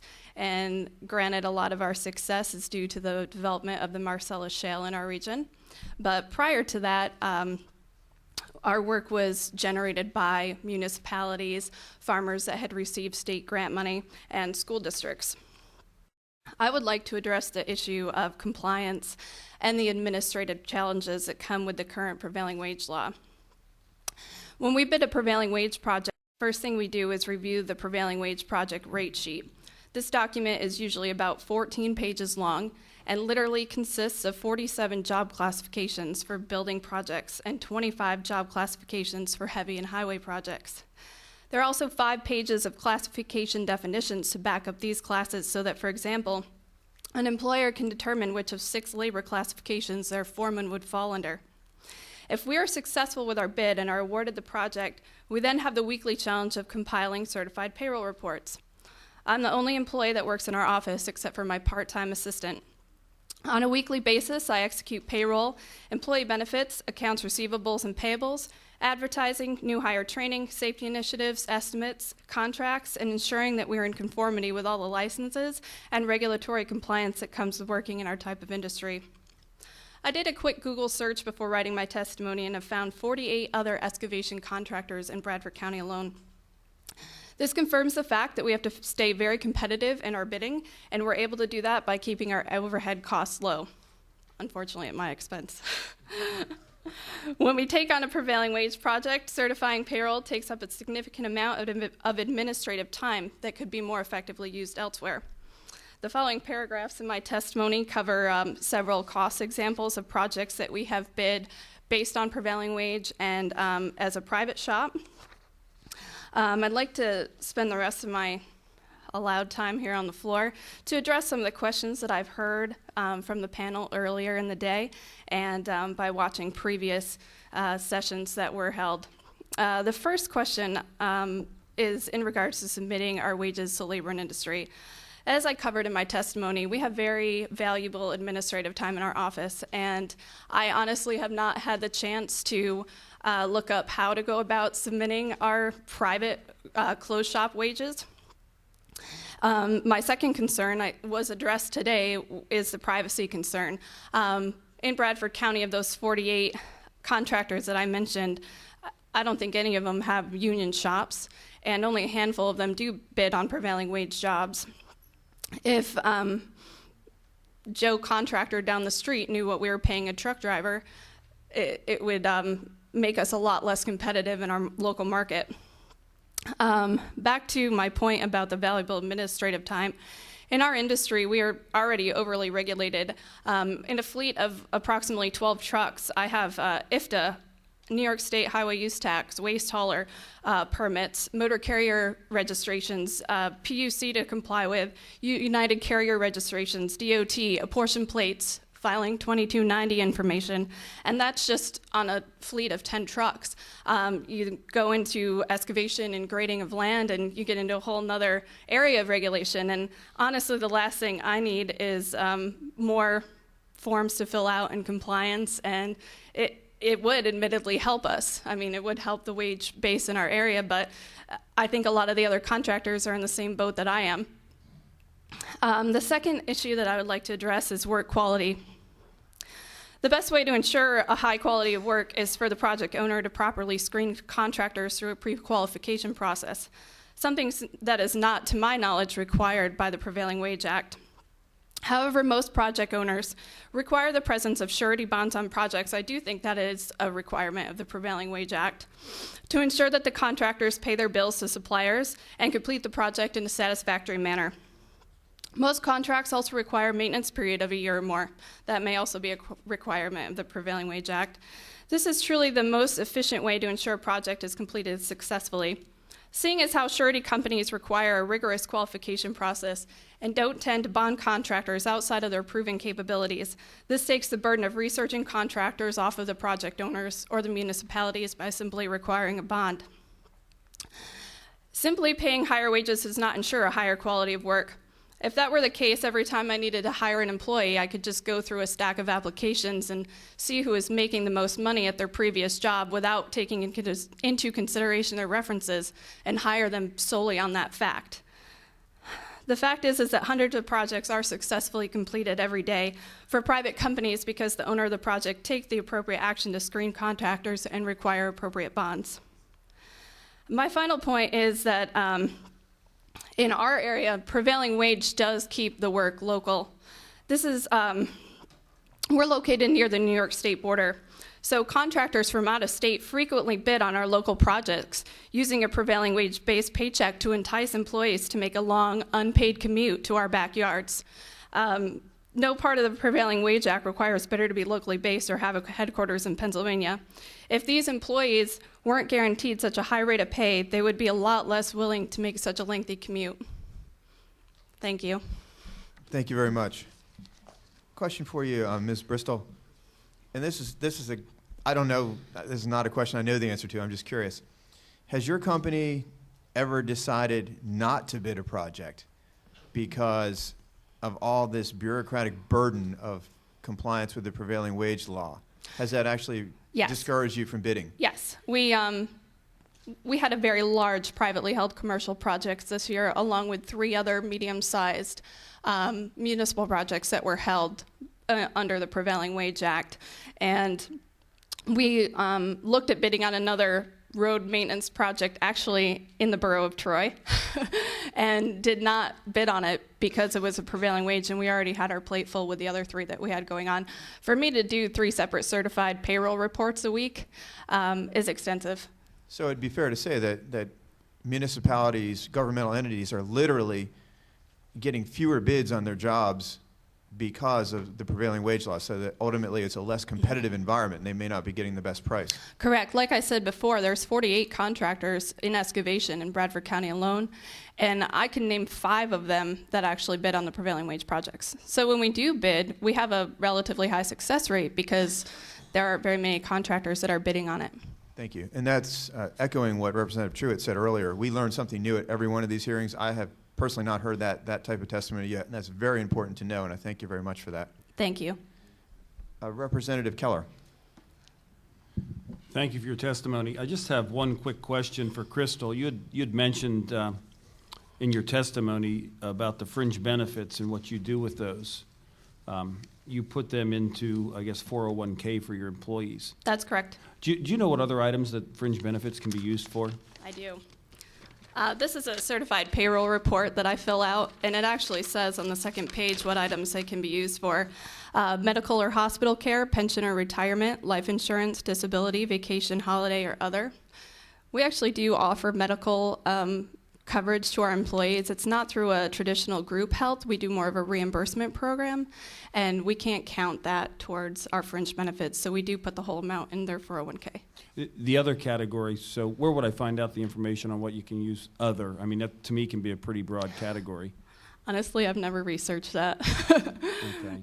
Up until 2 years ago, I'd like to note that we did pay all of our fringe benefits cash. We paid them right in their paycheck as everything else. And that is the easiest way to do it, administratively speaking. But then you're paying Social Security tax on it, Medicare tax on it, not to mention workers' comp insurance goes through the roof. So we did that for years, probably 10 years, because it was just too much work to transition it into a 401k. But we did do that in the end, and the employees actually seem to be happier with it being done that way. Thank you. You're welcome. Representative Truitt. Thank you, Mr. Chairman. First, I have a specific question. How many employees do you have at your excavating firm? Right now we have 25. 25. And I ask that question because it seems to me that the administrative burden, the smaller the company gets, the worse it gets. My own engineering firm, when it peaked, I had 8 employees. So the kind of paperwork that you're talking about was a nightmare for me because every minute, I didn't have quite enough paperwork to do to hire someone else to do it for me, but every minute I spent doing it was a minute that I couldn't spend or an hour I couldn't spend billing a client. And so I don't know what the magic number is where that starts to become palatable. I think it is 8, to be honest with you. My second question is more generic. It's for both of you. I don't know if you'll be able to answer this question. But I'm wondering, I mean, I think there's a valid point about we have to try to get more accurate data to determine what the prevailing wage rate is. But what I'm trying to figure out is what's a reasonable way to get that data without adding more burden to businesses. And I don't know if either one of you have an opinion on the fact. I would think that we're already on other forms collecting enough data from businesses that we, as a state, if we got somebody who was really good with a computer, should be able to extract data from one form that you're submitting and data from other forms that you're submitting and triangulate it and figure that out. But do you think that we have all the data that's necessary, or is there a way that we could streamline something to make that? You have unemployment compensation that they're required to collect. You have that information right there. You can speak to it more directly. I don't handle it at our organization. But you have that information. It is reported by the businesses, actually all organizations. And so from that aspect of it, you should be able to extrapolate that for what you're trying to achieve with this. It's just, I know, having dealt with state agencies on different projects, there are firewalls, or maybe not just firewalls, there's just the inability to be able to speak on certain projects. We, for example, had some questions regarding some local tax issues and had thought we would be able to obtain that from the state. The county could not obtain that information, even though it was a local county tax question to the state to help address an issue. There are certain things, I don't know if that's something that legislatively is prohibited to be able to get that information, but I mean, again, you all have the ability to make those changes if that is, but the UC2 form should be able to get that information. So. That's the one I was trying to remember, because I haven't had employees for a few years since I joined the General Assembly. It takes up virtually all of my time, so I don't have any employees right now. And I kind of remembered, I'm listing by individuals how much money they make, so the state has that information, and I was trying to remember if they knew the job classifications of each of those people on that UC2. They do not. I also complete all of our payroll reports, so I'm very familiar with this form, and I think that it would be complex. I don't think that it would be something that you could do at the state level with the way the form is now. It lists a name, a social security number, and their total gross wage. You don't know who's a truck driver, who's a laborer, who operates equipment off of that form. In addition, as a closed shop, our rates vary from the open shop, as an open shop, our rates vary from the closed shop contractors. As I mentioned, I'm on Borough Council, and all of our non-uniform and uniform employees are in unions, and their wages are based off of their job classification, their title. Whereas at Bristol Excavating, our rate of pay is based off of experience and more specifically how long they've been with the company. So, for example, if we hire a patrolman at the borough's police department, that gentleman or woman would make one rate. Whether he was just starting or there for 7 years, he would get a cost of living increase, but that was the rate for the classification. Whereas our operators, say for a 15-ton excavator, can make anywhere from $15 if they're just coming into the industry, or $30 an hour, depending on if they've been with us for a few years and have a lot of experience. So to break that down on a form is another reason why I haven't looked into submitting my wages, because I wouldn't even know how to go about that. We don't just have one rate for someone that does one job. Another way you could find out too would be through your audits and your workman's comp, but you would have a total, you wouldn't have an hourly rate, or you wouldn't have a classification for the most part. Right. I do break my payroll down by classification, but it's not necessarily broken down in the same way as it is on the wage sheets. It would be broken down into grading or excavation of land or trucking or mixing off on a drilling rig or clerical, but it still doesn't really match up to what the prevailing wage rate classifications are. Thank you. Representative Cutler. you, Mr. Chairman. Ms. Bristol, in regards to, you had said the work class definitions and the characteristics by how you would categorize workers. How difficult is that to categorize workers and what classification they might fall under? To be honest with you, I have a lot of business experience, but just came to Bristol Excavating 5 years ago because I thought it was going to be a nice, quiet, part-time job. This was back when we had 8 employees prior to the Marcellus Shale. But anyway, once I started, I had no familiarity with prevailing wage or how to do a certified payroll report, and it was all self-taught. There wasn't really anybody else in the area that knew how to do it because the contractors weren't bidding on those types of projects. But it's our family business, so we can't just not bid a job because I don't want to do the paperwork for it. So when I was sifting through these pages that I referenced when I first started there and we bid on our first job, it took countless hours of my time. Once you get it figured out, it's a lot easier to do, but coming from someone with a business background that didn't necessarily have any experience in excavation trucking, it was very difficult. In that regards, does the state provide any kind of definitions at the state level, like an excavator does this or labor does this? I actually have the definitions with me if you'd like to review them. But it's basically 15-ton equipment and higher is in one category. And then like the 6 labor classifications that I said, there's a flag person, a foreman, there's different pipe layer, pipe fitter. There's different classifications under each category that you have to make the determination as to what you have each employee doing. And then we have the challenge of 25 employees who are used to working on private jobs that go into a prevailing wage job and have to adjust the way that they fill out their time cards appropriately so that I don't have to figure out what they're doing every day and what job they're on. And finally, what happens if you misclassify one of those workers?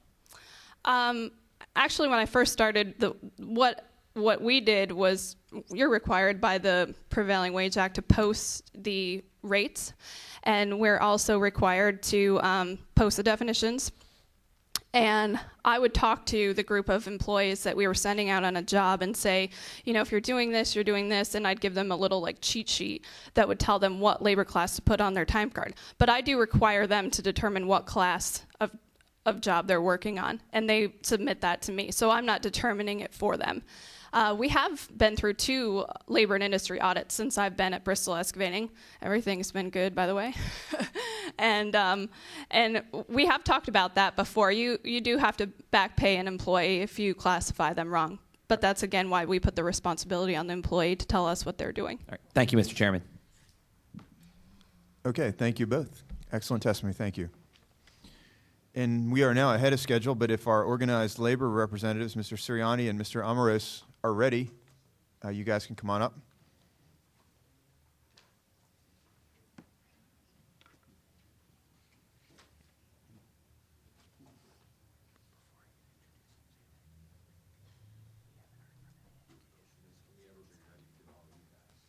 I'll be gone by then. Groundhog Day, right? And please don't be offended. I have to leave at 3 o'clock, so if you guys are talking and I get up and leave, it's not anything you said. It'll be standard procedure, right? Likely no, no, I'm just kidding. All right. No problem. We understand that. So we took time out of our busy schedules, too. If someone could bring me my glasses from back there, I see them look like. Oh, wait, I have them. Never mind, thanks. I have them. Okay. Couldn't see them without them. You can proceed at your leisure. Excuse me, I want to get rid of my gum because that's just so rude. Thank you, members of the committee.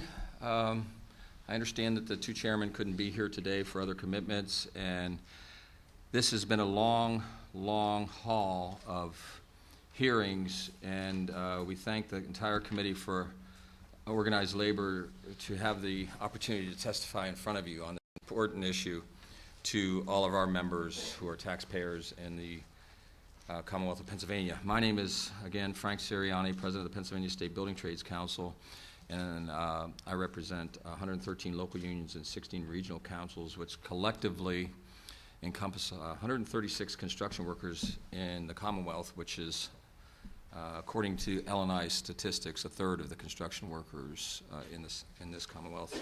We have 3,500 signatory contractors, businesses, that we work in conjunction with in this Commonwealth, and we provide over $6.5 billion in health care benefits and over $40 billion in pensions and annuities to our members. So we're a real integral part of the economic function of this Commonwealth. The healthcare industry, again, $6.5 billion, that doesn't include co-pays or deductibles. So, you know, we're part of everything that happens in every community, and including all the way up to, what is the next town? Is there another town before you leave Pennsylvania up here? And there's got to be one more town before we leave this state, right? What is it? Does anyone up here know what that town is? No? Okay, well, there's a nice college up there that we do a lot of work on in Mansfield, that's correct.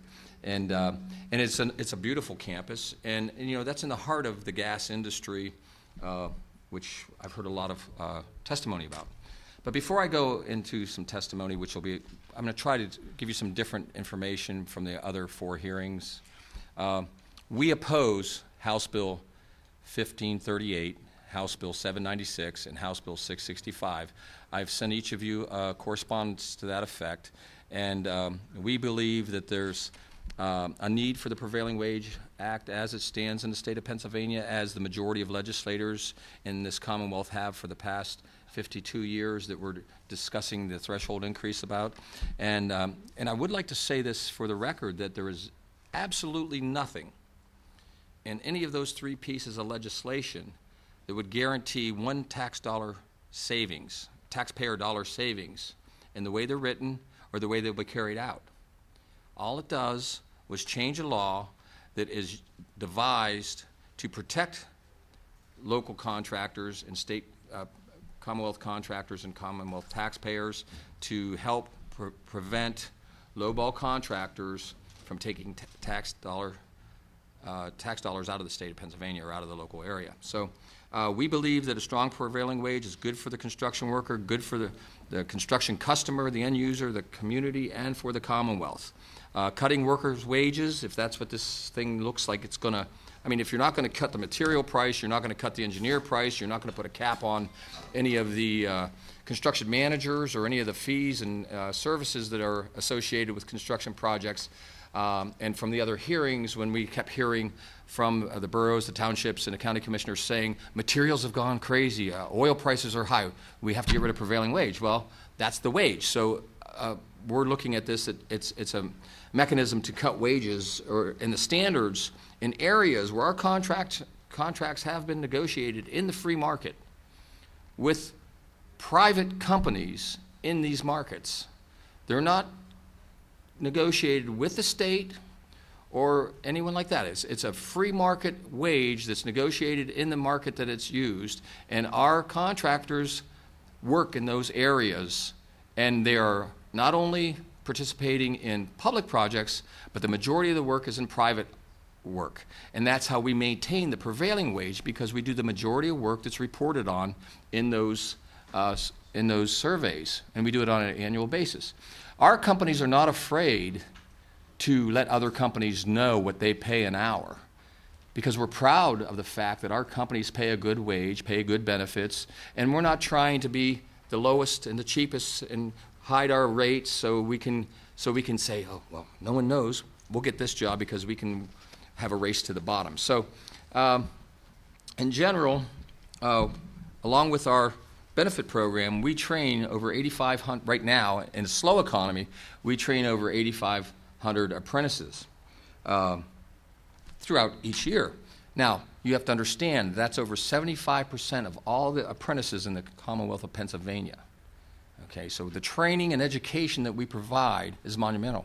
We think that that's the jewel of Pennsylvania, that those construction workers and future business owners and estimators and engineers, or wherever they go after their training, because they're programs where they get college credit for. You know, a lot of our programs, you come out of a program, you have a 2-year associate's degree, and you can go forward with that and become a business partner, or, you know, you can remain just doing your craft, which a lot of people enjoy, and there's a real benefit to craftspeople in this Commonwealth.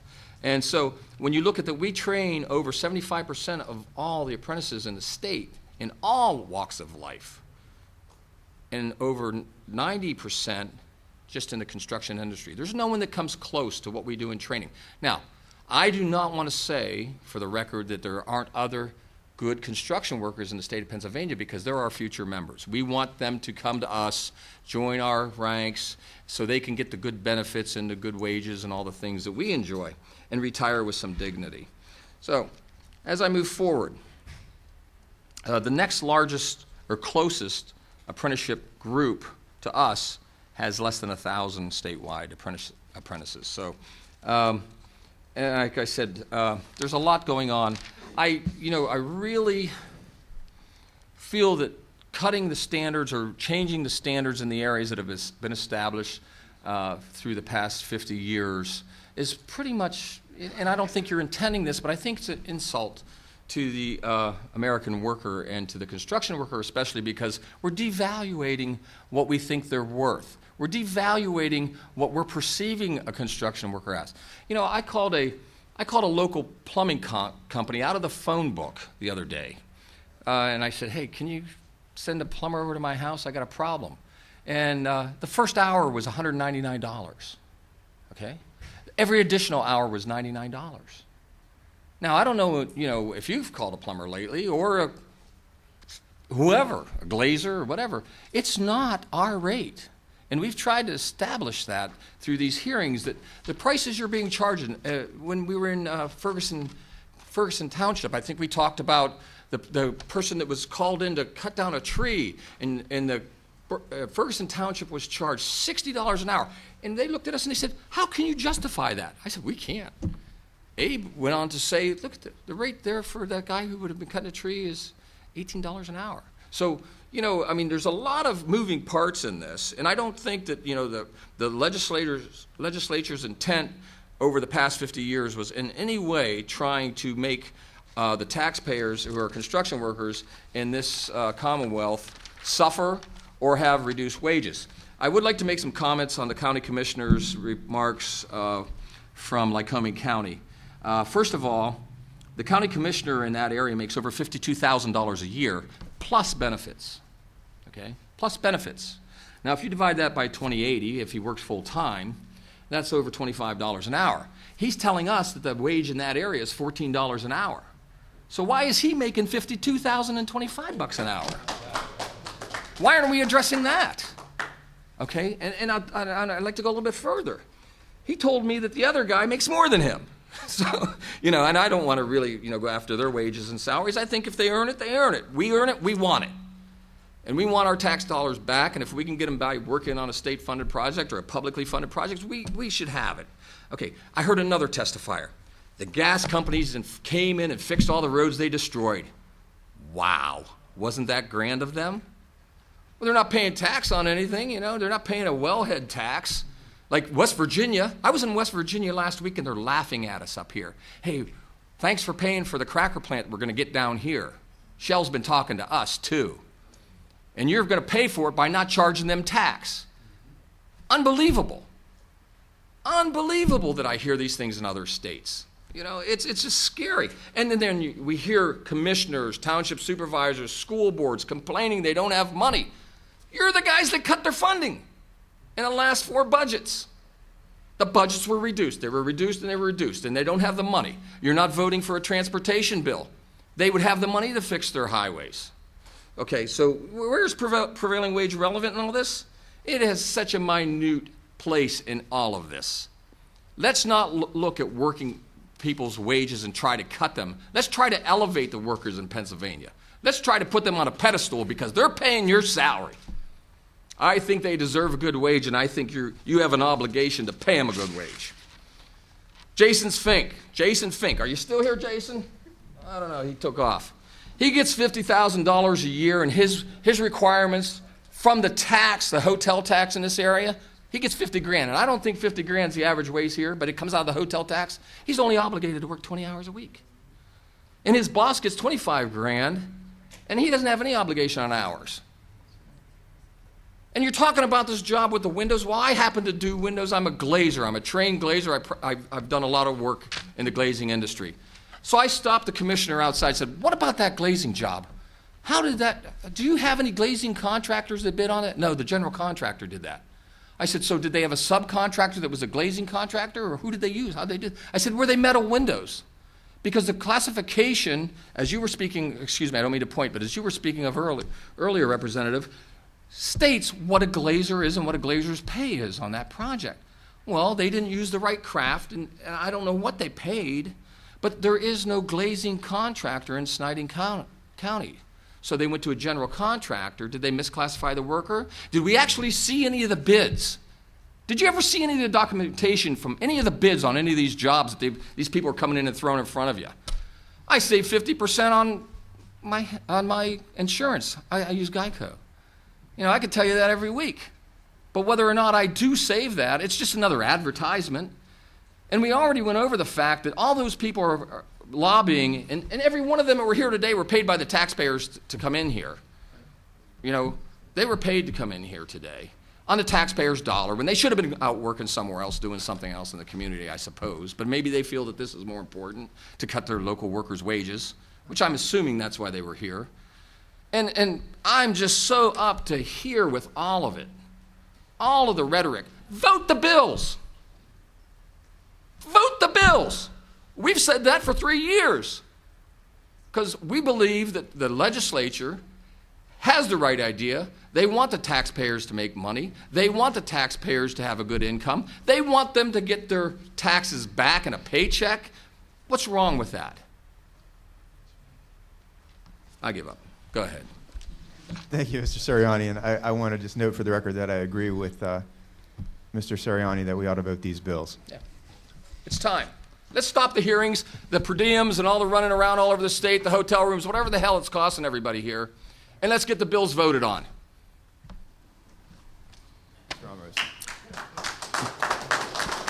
Because I'm thinking of running for the House of Representatives, and if I do it, you're all in trouble. Well, good afternoon, Mr. Chairman. My name is Abe Amoros. I'm the Legislative Director for the Laborers International Union, 30,000 members strong throughout the Commonwealth of Pennsylvania. We consider ourselves to be a business-friendly union with 23 locals throughout the Commonwealth. Now, I will paraphrase my testimony because you've heard it 3 times, but I do want to stress several things. First of all, I want to preface my comments by saying that I was rather disturbed that not a single elected official asked for the passage of Senate Bill 1, which would address 5,543 structurally deficient bridges in Pennsylvania, 10,000 miles of road that need to be addressed immediately. Now, I understand that that bill is going to come up for a vote next week as well. These are matters that are important to all Pennsylvanians. I want to touch a little bit upon the human factor. A lot has been said today about workers. A lot has been said about their wages. And I want you to consider that sledgehammer operator who's working 10 hours a day, 10 months out of the year, has more jarring than an NFL linebacker. And I want you to think about his wages. Does he deserve a fair wage, a livable wage, one that is family sustaining, good paying? Absolutely. Because you have a qualified person, a skilled craftsman who's had a lot of training and a lot of experience in his craft and is providing the very best in terms of the tax dollars. Municipal officials understand that as well. Without the prevailing wage, these contractors are under no obligation, whether it's legal or moral, to pay their workers a determined wage or a benefit. And I've said it before and I'm going to say it again, I don't know of any contractor who's going to pass along any tax savings. Just like Frank said about the Geico commercials. They're good advertisements, they're great sound bites, but I don't see any empirical data. I see no evidence of it. And I am so glad that Representative Snyder talked about what really is driving up the costs in some of these instances. I had the opportunity to sit down with a planning commissioner in Washington County who was complaining about the fact that before a small bridge, we're talking about a 50-foot long bridge, 90 feet wide, would have the necessary approvals and permissions to go forward, you're looking at a stack of paper 3 inches thick worth over $100,000 just to start.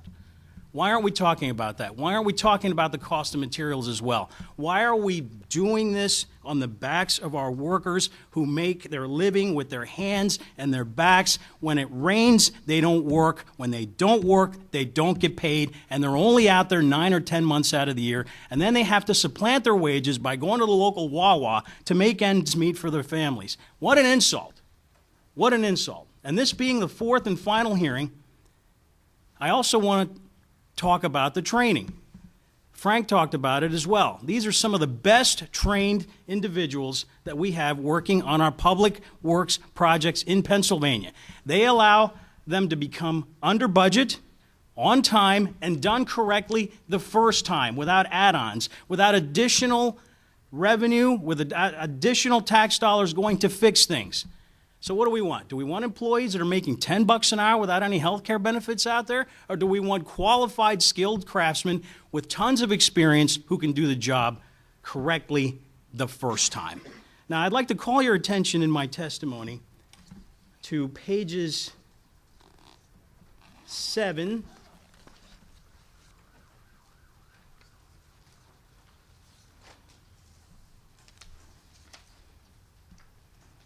forgive me, pages 4, because I do want to say one more thing about training. One more thing about training. Cutting the prevailing wage is a bad thing. A study done in Utah found that 40% of training funds were slashed, which led to a 15% increase in injuries. We don't want that either. That's going to eventually cost us in the long run in terms of emergency rooms, in terms of our healthcare system. Why do we want to burden that? With all this talk about Obamacare and being against it, why would we want to burden our healthcare system? It makes absolutely no sense. Frank said this: one of the greatest values to taxpayers is training through joint apprenticeship programs with little or no cost to the taxpayer. The apprenticeship programs are under the joint administration of the local craft union and the signatory contractor group the members actually work for. And these are intensive training programs. These are 5 or 6 years long. Then they get certified, and then they're qualified to work on these big projects and make the big bucks, so to speak. And again, I want to get back to that point. They're not working 12 months out of the year. The construction season is limited. It's limited. In Pennsylvania alone, we have 121 building trades local unions with apprenticeship programs that train nearly 8,000 registered apprentices. That's 8,000 more people, at least annually, entering the middle class in Pennsylvania. We have an obligation to ensure that these decent, hardworking people are paid what they're worth. And they're paid what they're worth based upon the surveys that are submitted to the Pennsylvania Department of Labor and Industry. And if the contractors are complaining that they don't have the necessary manpower, I don't know where to go with that argument. If I'm going into a bank and asking for a loan and they give me a stack of paperwork this thick, I better fill out that paperwork. I can't say to that bank manager, I don't have the time to do this. Oh, this is too difficult. I don't understand the logic there, folks. I don't understand the logic. And if more contractors were to submit the information to the Department of Labor and Industry, we may see some relief, but no one's doing that. No one is doing that. So I will end my comments by saying this. I too hope that there is a vote on these bills. Let's put them up. Let's go yes or no on these bills so then the people of Pennsylvania can see where you stand. And again, I want to thank you. I know this has been rigorous for all of you as members of this committee. I know that you're doing some difficult work, and I empathize with the elected officials and the appointed officials. As a former elected and appointed official myself in a third-class city, I know these issues are not easy. But at the same time, I have to look out for workers because they're the ones that make these projects happen correctly, done on time, under budget the first time, which is a benefit to all taxpayers. So thank you to the committee. Thank you.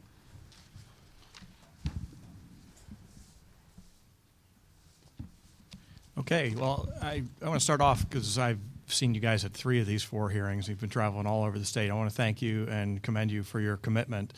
You've done a lot of traveling, and your members that you represent should be pleased that you've gone to such great lengths. I have 2 quick questions for you. One, we keep going back to this subject about the reporting of data. And I agree there's a problem that the data is not being reported, but isn't that also an admission that essentially we're paying higher rates than we should be? Not necessarily. No, not necessarily, sir. It's an unknown. Right. It's an unknown. Like I said, we negotiate those in the free market. We compete against Christie Bristol's company up here and other areas on the same projects. You know, her company, she stated she's not bidding projects. Remember we were talking about small companies not bidding? She said her plate's too full. So there was a lot of jobs out there. So you can't have it both ways. You know, either you're not bidding the projects because your plate's full or because there's too much paperwork. Make up your mind. I mean, also, every county that we have contracts in, we negotiate that with private companies in the private sector. So those rates will only be held in that. We can't go into Lycoming County and ask for $80 an hour, same as Philadelphia. That doesn't work. And it's not $80 an hour in Philadelphia. Don't get me wrong. I don't want to say that, but it's a higher cost of living there. The market will reflect that. Those contracts are negotiated in that area. The contracts in Warren County are negotiated in Warren. We have people that work in these counties and all your power plants. You see the smokestacks as you drive around and you get up to, where's it, Berwick, the nuke plants. Well, we built that. We do the outages. We supply all your electricity. We tear those things apart, put them back together so you can be comfortable. And those are rates that maintain. We have hundreds of thousands of hours in those jobs. Those are prevailing rates. You can't take a company that works 2 jobs in an area and say, well, that was the prevailing, that should be averaged in because it's a guy with a station wagon who's never done a job. He might have done, 2 houses, but you want to average him in on a commercial building or a school or a building that has to last 50 years. A housing project is in no way, a house and a home project is no way similar to a public project. Now, there may be some little niceties here and there where they overlap, but there's definitions for that. We hear, Davis-Bacon this. Well, okay, Davis-Bacon threshold's $2,000. But you want to go the other way on that. But you want to go the other way on the wages, if the wages are different. Or the average wage is this. And you're mixing apples and oranges, and it's easy to do. I mean, I do it with my kids all the time when I don't want them to do something. It's very easy to just, give them one item here as an example, and then parlay it over here to another example. But are you saying you'd be good if we went to the Davis-Bacon threshold and the Davis-Bacon wages? No, I didn't say that. We have a process in the state of Pennsylvania that supersedes that on our state-funded projects. I'm in favor of that project. Process. I want to keep that process. Okay. But you're mixing them up, not me. Okay. I've only been here for 3 years, so I'm not mixing them up. But my next question is, and I appreciate your openness in these discussions. We've had side discussions where with several of the legislators, and I don't want to sound too negative up here because I don't cover this area as a business agent for the glazing industry, which Williamsport Glass up here is a union company, just so everyone knows. And, they do a lot of work. They used to be the biggest house in the area. So, there are local union shops up here. So I don't want to, I hear all these people saying, well, there's no union in my area. There's no union shops and there's no union businesses. We have over, just from the one council, we have over 75 glazing contractors. So, and they're spread out all over half the state. So, I don't want to come across as too boisterous or not being respectful to the committee because I'm just a little tired. I'm tired of the same thing. As I told Representative Keller, it's like Groundhog Day. It's the same thing over and over again. And what is the purpose of that? Is it a purpose for actually trying to get to the bottom of it? We got to the bottom of it the first meeting. The first meeting we got to the bottom of it. It has turned into a road show where we can take it and use it for our advantages. Let's say I'm using it for my advantage to my members that live here. Well, I didn't schedule the meeting, but we could say that it is an advantage to me because they see what I do at my job now. And I have to get elected just like you do, all of you. So, are we working together on this so we can all get reelected, or are we, what are we doing here? Well, 50% of our job is to spend time with our constituents and groups like yourselves when we spend 50% of our time in Harrisburg. If we don't spend enough time in the field Hearings holding are events post like the vote this. that you made. You already voted on these things, so what's the purpose? You just voted yesterday on it, and here we are again today. You already made your statement. We're still gathering information on this topic. So you can take your vote away? There may be other bills. Yeah. Well, they're all going to say the same thing: cut wages, get rid of prevailing wage. A reform is a repeal in some fashion. You can say reform all you want, but reform is repeal because you're going to eliminate projects from the Prevailing Wage Act. The bill you did yesterday was a repeal. For anybody who wanted to opt out, that all the people that work on those projects, they're at the mercy of lowball construction contractors or whoever's the cheapest. You already have a Responsible Contractor Act in this state. You already have the lowest bid process. You want the best product for the best price. And there's a way to do that. And there's to create standards, and it's a responsibility that every local government has. I know that these local governments haven't been keeping up with the responsibility just on the maintenance issue with the highways because they abrogated that with the memorandum from the Department of Labor. But their responsibility was to follow the law. And I'll say this again, they took an oath of office, those county commissioners, those township supervisors, and they didn't uphold the law as it was written. Now, I don't know what the county commissioners did up here, whether they did milling projects without utilizing that law, even though it was still on the books. But they heard a rumor from the Department of Transportation and said, well, look, yeah, that's maintenance. It's a $400 million project of paving all the way up the mountain that is going on right now that I passed. And by the way, that was a long stretch of highway. They want to call that maintenance. And you know what? There was only 8 people working there. Where's the cost in that? 8 people working 2 weeks? It's not $1 billion a year. It's such a minute portion of this funding process and the expense of this state and this municipalities. It's just getting ridiculous. So I'm the bad guy today. No, you're not. And I'm going to be the bad guy from now on. We tell you guys things and you don't listen to us. You go out and write a report, you do an editorial the day after we leave, and you take the opposite side of us. So what's the point of the hearings? I got guys writing editorials that, aren't even involved in this. But they want to jump on the bandwagon and say, I'm saving taxpayers' dollars. Oh, by the way, taxpayer, I'm cutting your wages too, but I forgot to tell you that. Or I want to look at a cheaper wage for you.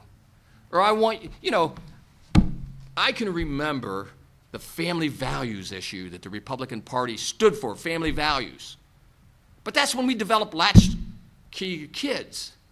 Because parents' wages dropped. They didn't keep up to the standards. And parents had to work 2 jobs. And then kids had to go to daycare centers. And then we couldn't wait to get them into school so we didn't have to hire a babysitter. Think about what you're doing. Representative Keller. Thank you. I didn't know that this time would ever come. Sorry. I'm sorry. I apologize. And I really didn't want to answer But- the questions when we started this whole thing. Well, If you deja recall. vu all over again, I guess. A couple of things, and I'm going to start off talking about the testimony and a few things here that I just feel that we need to correct because I know it's been said that people are just throwing things out. The school funding issue, we can discuss that at another time, but there was stimulus dollars from the federal government that went away. Okay, that's a fact. And PlanCon's So, been cut by it's the- my turn, Mr. Sirianni. I'm sorry.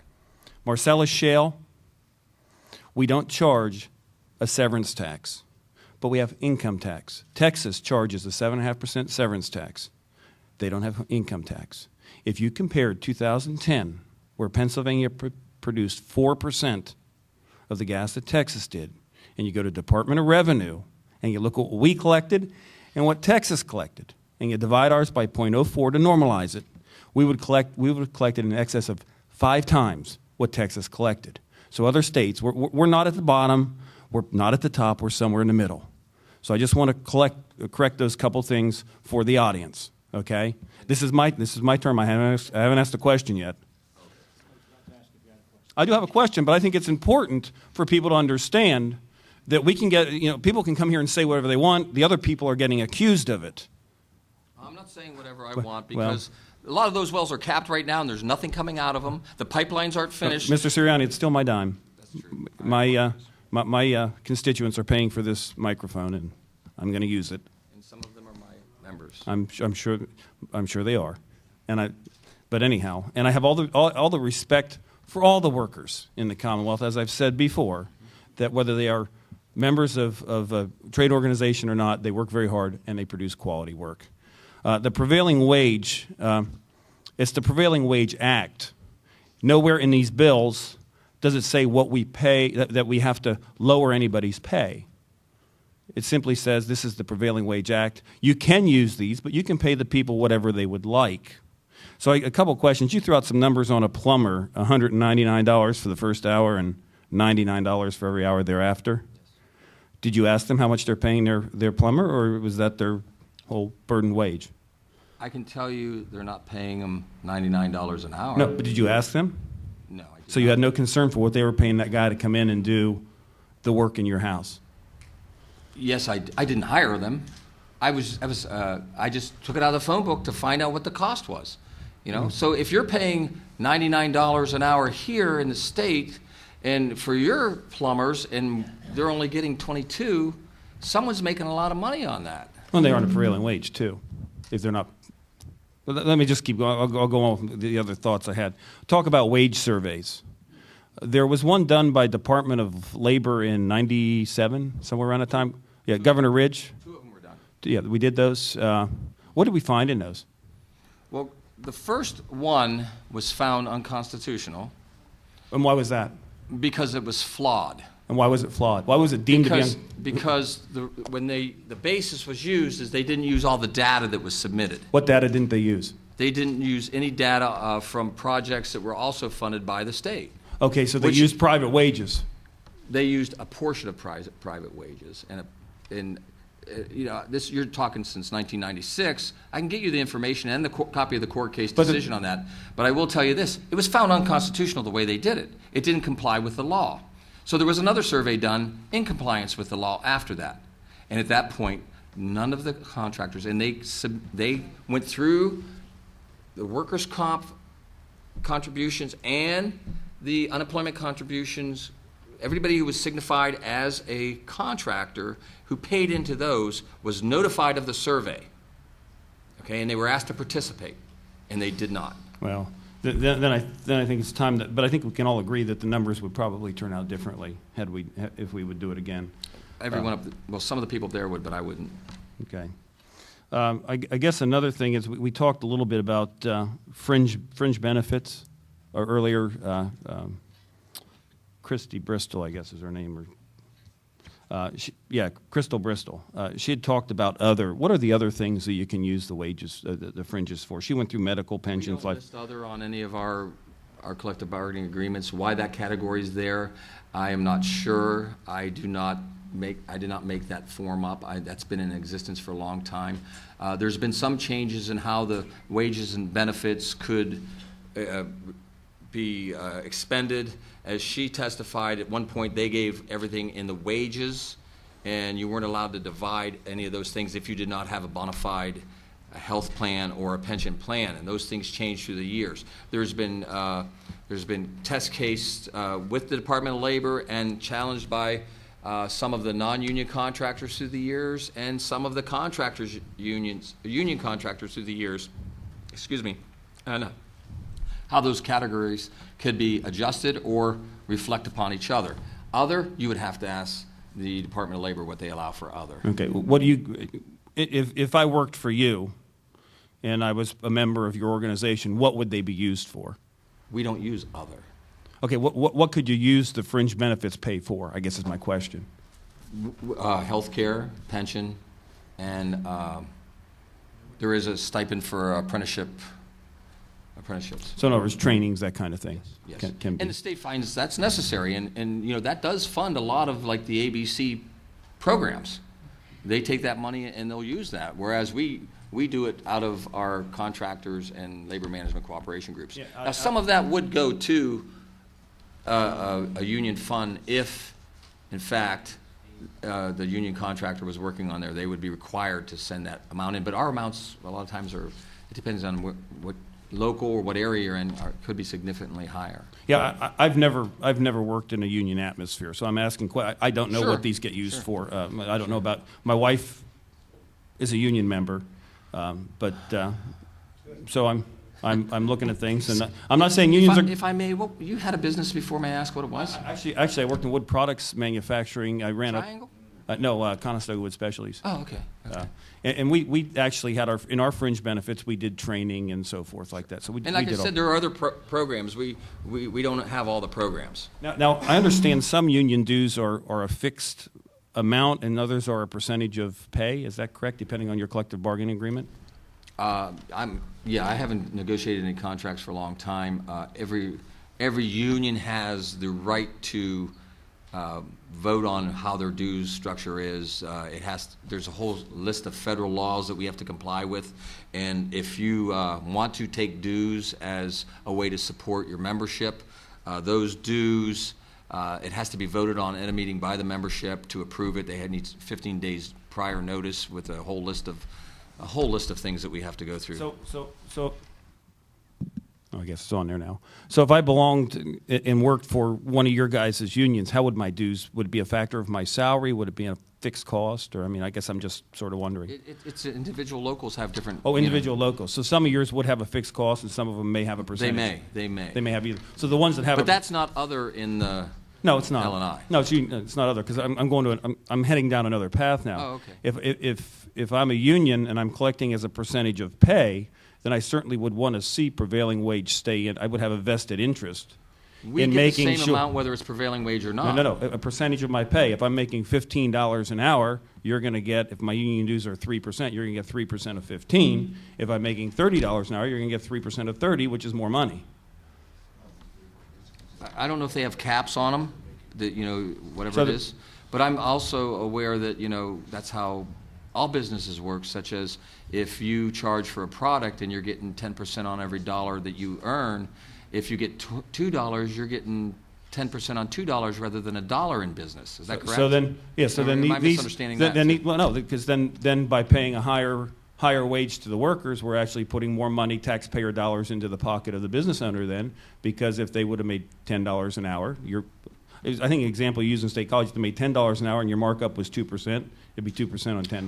Well, there's if other they're making $30, it's 2% on that, and the taxpayer got no more value for that dollar. My remarks in State College were, and it had to do with the top tier person, like a construction manager, made 5% on every craft that was out there, and the construction managers Mr. really Sirianni, don't. could you hold for just a moment? Sure. Okay. Sure. We just have to. We're running out of We're getting paper. that long-winded, or what? It's me. I admit it. It's me. Yeah, I bet it is. I bet it. All capitals, I hope.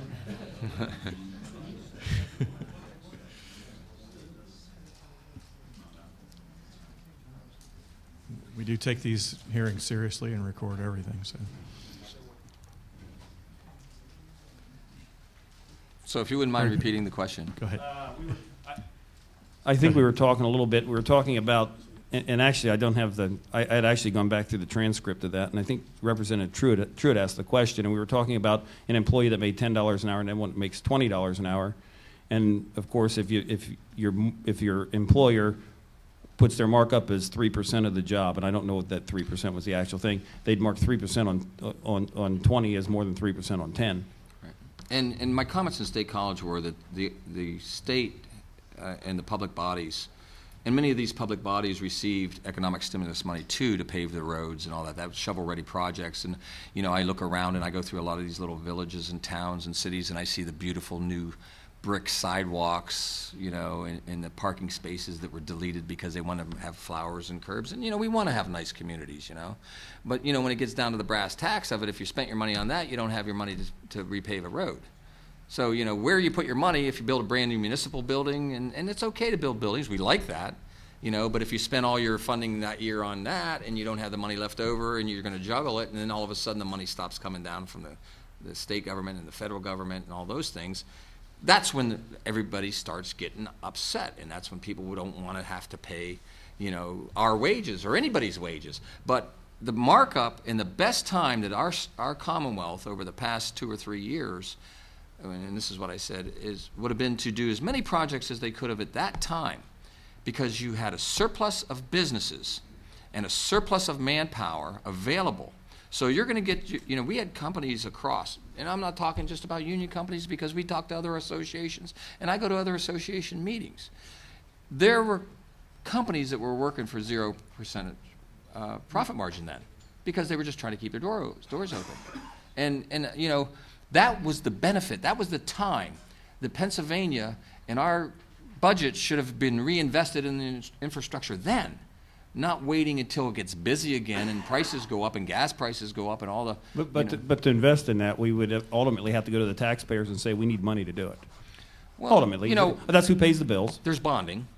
You can bond projects, and you know we bonded $4.5 billion bond for unemployment compensation bailout for all the businesses, banks, insurance companies, and everybody in the state of Pennsylvania, and everybody voted for that. No, that actually impacted, and that's all the subject here, but that actually impacted also what gets taken off of an employee's check.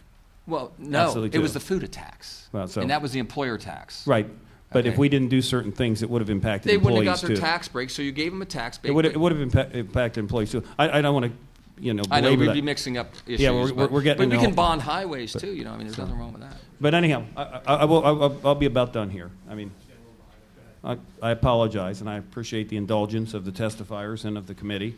I guess the point I was trying to make, if union dues are a fixed percentage, or a percentage, if they're a percentage of what the salary is, it does benefit certain parties to make sure, because we got accused of wanting to take money away. Well, if I'm the head of a union, and my dues are a factor of Our dues are percentage of the wage. voluntarily voted on by our memberships. Right. Now, I guess I'm going to do another thing, because you brought into the salaries of the commissioners and everything, and maybe I'll put you guys on the spot. What do you make a year? I make $126,000 a year. And if we divide that by 2080? I work more than 2080. Well, I'm sure those commissioners do too, and I guess that's my point. I don't to know do that probably wasn't fair if you don't know that, to make that assumption. No, And I said I hope they're working 2080. So, you know. So I guess. And again, my salary is set by my members. Mhm. They vote on that through notification. And I'm probably on the low end of any of the lobbyists in this Harrisburg area. Like if you would look at the county commissioners lobbyist and their director, and I'm really a director. I'm not a lobbyist. I just look like one. You stay, I'm a director and president of a council. Hey, And Mr. my Sirianni, you just play counterpart- one on TV right now, right? Yeah, and I'm gonna have. If you guys keep this up, I'm gonna have to join the Actors Guild. So, but I want to say that my counterpart in the township supervisors makes $230,000 a year plus bonuses off the taxpayers. Mine's not off the taxpayers. Mine's voluntary contributions from my members. If they belong to that and they're getting money through prevailing wage, some of that ultimately is your pay comes through the prevailing wage jobs. I would make that argument. It'd be so small. Well, I guess I would just say that. It So might not be to say none. It would be. You know what? I could go have a Big Mac with or a Burger King Whopper with. I'm Darryl not getting into that. I Metcalf. guess I just want to say I don't want to be criticizing the other elected officials that are here. I'm sure they earn their pay, and I guess that's my point. I was just doing a comparison on wages. Thank you. Thank you, Representative Keller. For the information of the members, I'm going to go out of our customary order to accommodate the schedule of Representative Cutler and take Representative Cutler next. Yes, thank you, Mr. Chairman. I appreciate your indulgence. And like Representative Bloom before me, I'm going to be leaving shortly after my questions, so please, it's nothing that you guys said, and I'll catch up with you at the Capitol. Good news, I'm glad to hear that you're not a lobbyist, because that means I'm not a politician, and we're in good company I am a then. registered lobbyist. I mean, but I'm also the president of the council. Understood. You know, I do a political activity on behalf of the workers. Like Representative Truitt, I personally care for these hearings because this is my first cycle on labor, so there's a lot of new issues here. So I have what is probably some background information, and if you already covered this in other hearings in prior sessions, I apologize. In regards to your training centers, and I had the opportunity to visit my local carpenters and millwrights and was very impressed with the programs they had. What pays for that? Is that your dues money? Is that some of your fringe benefit money, or how does that work out? It's a voluntary contribution from each hour worked by our members in conjunction with the benefit from, in conjunction with the employers through a joint apprenticeship training committee, which is standardized by the federal government and the state apprenticeship committee. Okay, is that categorized under fringe benefit, or does that contribution come out of their base wage or their primary wage? I'm just trying to understand the mechanics here. Okay, our base wage is our base wage. All benefits are. So that's a benefit then under the fringe. Okay. Well, we don't call it a benefit. We call it a necessity. Understood. Are those fringe benefits taxed? I'll be honest, I pulled up the IRS publication, and the list of exclusions was longer than the rule, which is typical, I think. And, I saw the exclusions for health care and HSAs and all these other things, but I didn't see, like, training centers and things like that exempted. All of our trusts are non-taxable items. Non-taxable, okay, perfect, thank you. And again, this is information. I know that there's been a lot of talk about data collection, and I agree with Representative Truitt and Galloway in that I think that's an important piece of the puzzle. Is that the reason there's a difference between the federal Davis-Bacon laws and the PA prevailing wage laws? Is there a difference in reporting? And should we be looking to Davis-Bacon to get more complete information, or is there something entirely different, like they nationalize the rate as opposed to localize? Well, when you were doing the comparison, one of the testifiers did a comparison on those rates. Some of those rates are 20-some years old. Okay, so they haven't been updated. When was the last time the prevailing wage was updated?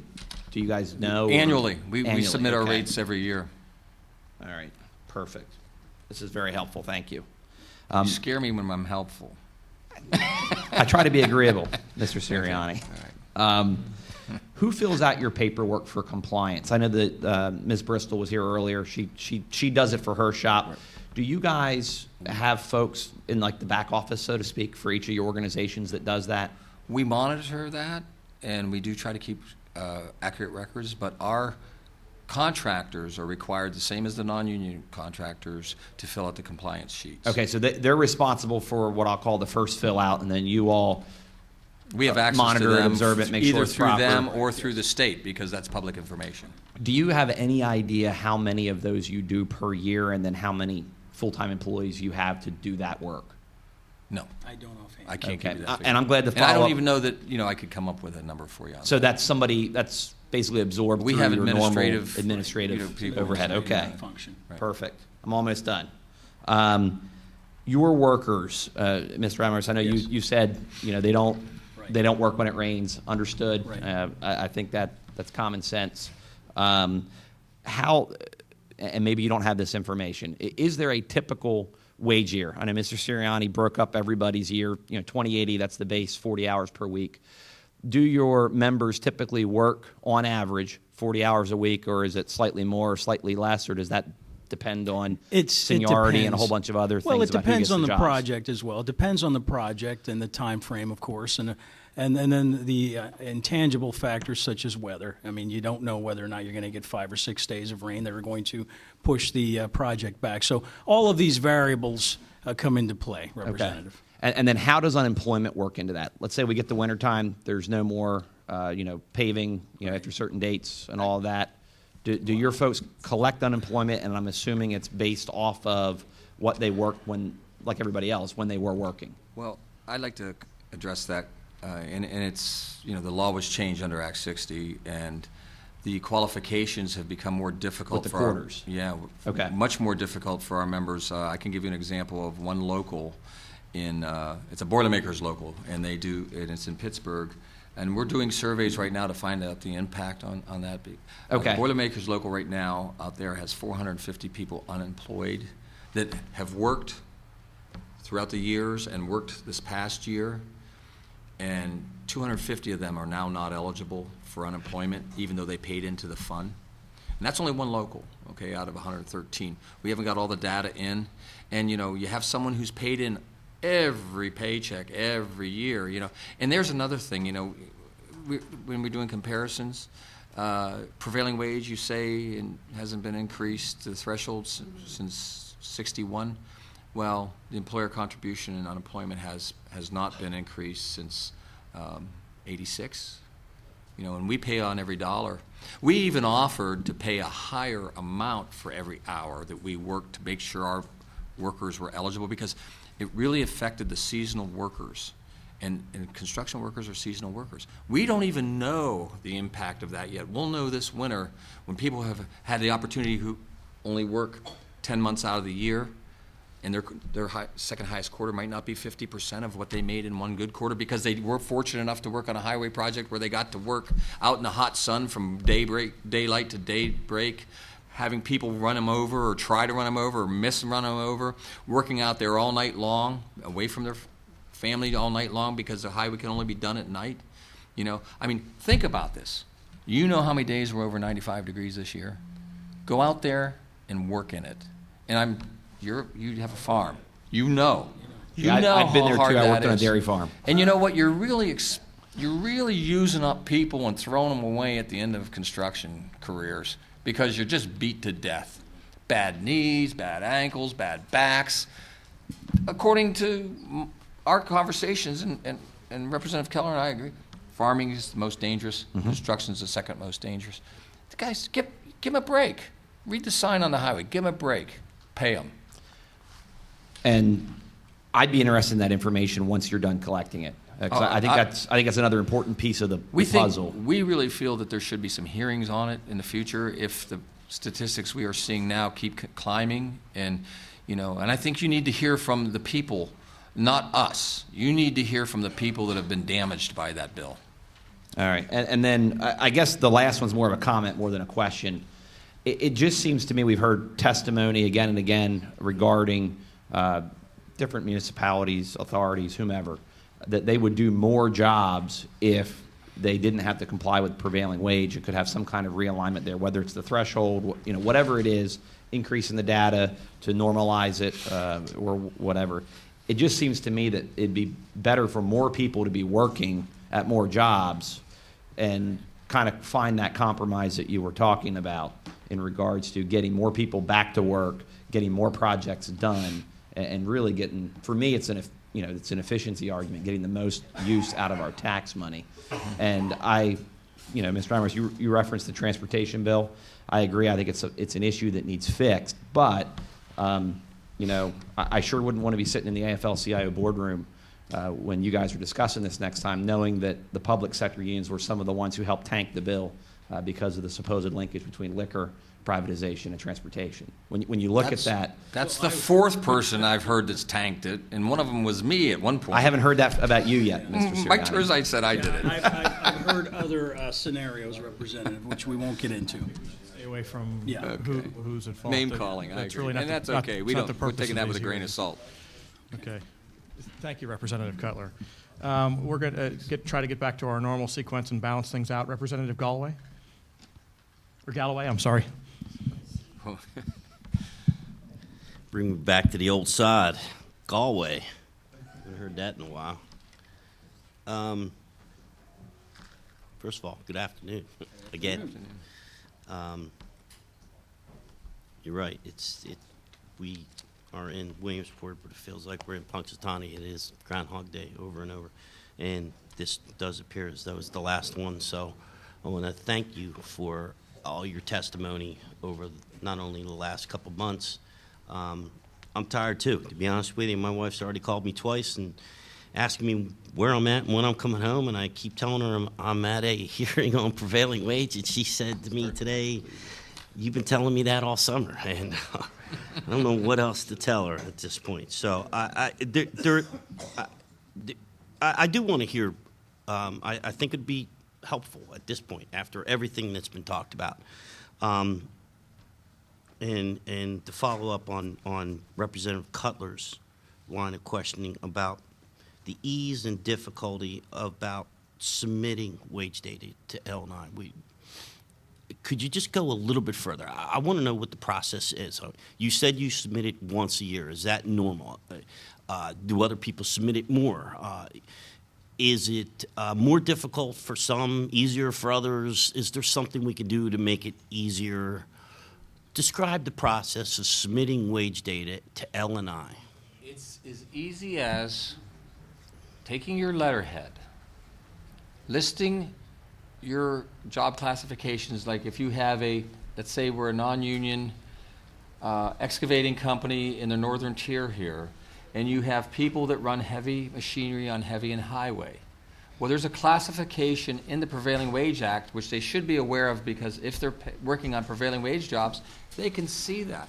So they can take their employees' wages and list them on a category and say, okay, I pay my track hoe or my paver or whatever the employee does such and such an hour, and list that.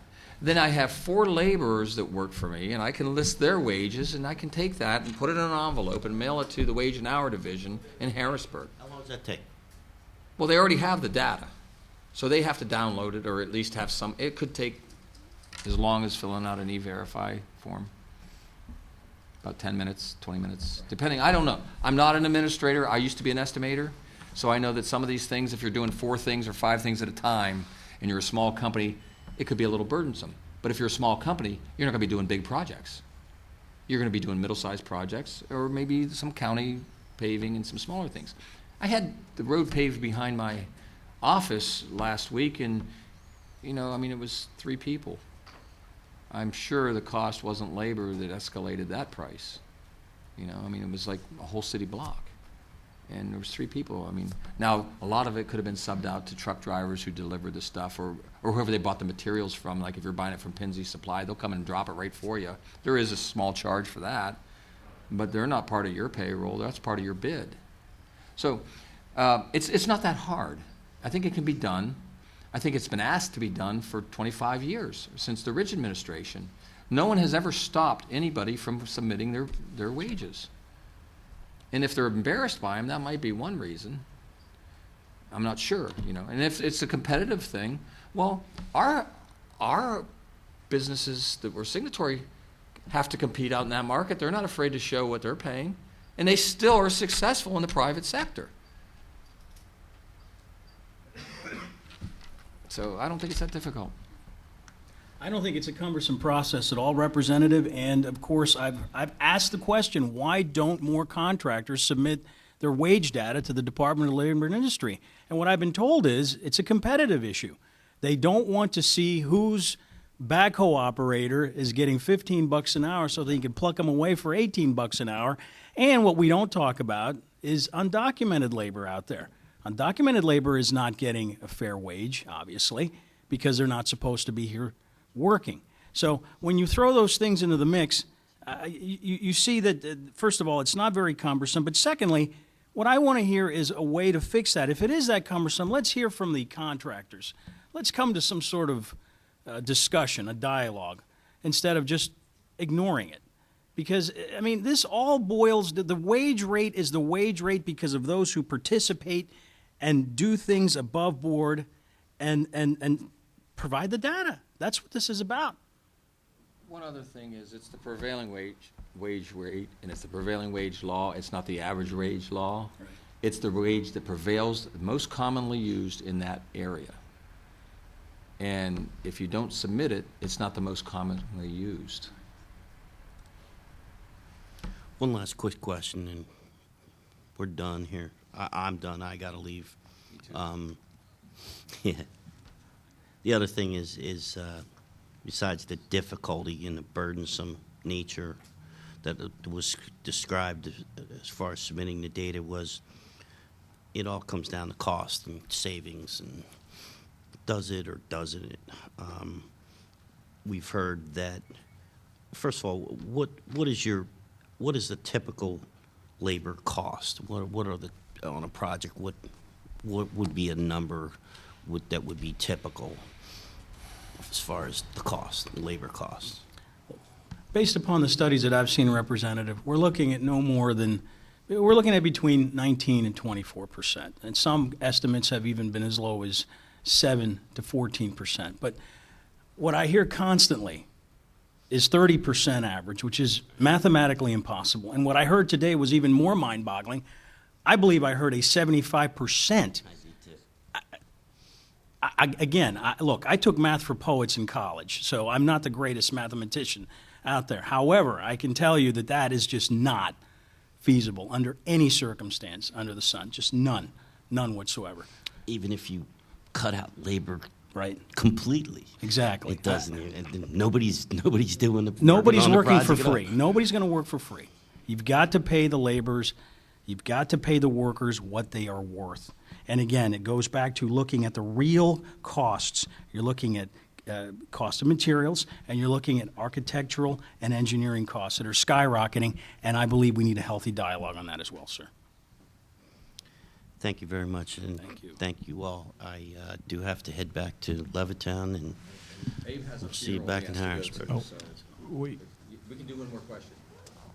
Representative Snyder? Okay. I'll make it quick. I wasn't able to go to the other hearings. Unfortunately, my schedule didn't permit. So I'm very thankful that you were here today. I'm very thankful for all the testifiers.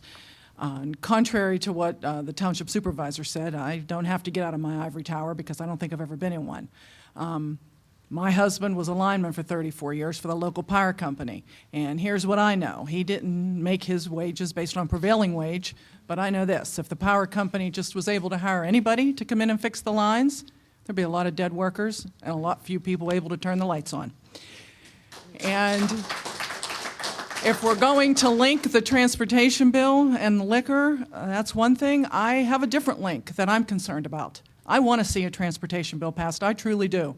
But I have deep concerns if prevailing wage is gone and we pass a transportation bill. Because I believe my first responsibility as an elected official is the health, safety, and welfare of the people I represent. And I am not going to feel confident that the contractors that are building our bridges are going to be building them to the quality that this Commonwealth and the people deserve. Thank you. Go ahead, Greg. Thank you, Representative Snyder. Representative Lucas? Like I told you guys before, general contractor for 30 years. Now, I agree with a lot of things you say. This is a scope of work and specs for one project, a 40 by 40 storage building for a school district, okay?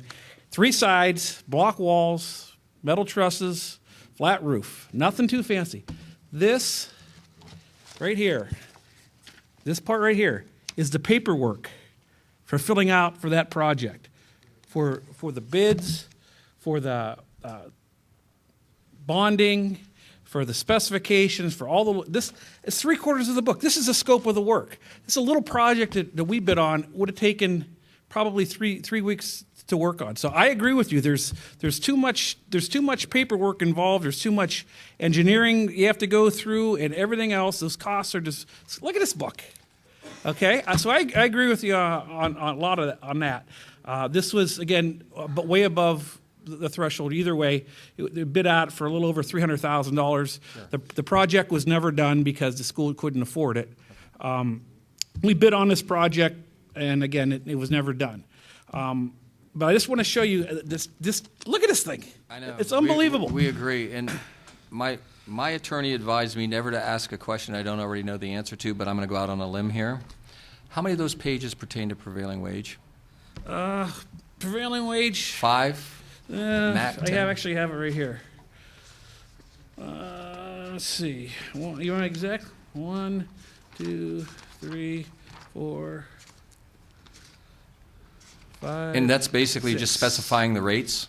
Those are the rates. 6. 6 pages. Yeah, you only have to look in there to know what you're supposed to pay. They don't have the job classifications in this particular one. So that's not so burdensome to a borough or township to look at those 5 pages. And actually, the architects and people bidding at it look at that because they're going to know that they're responsible to pay those rates on that project. This is how so you anybody have to that bid misclassifies a worker or doesn't pay those rates is violating the law.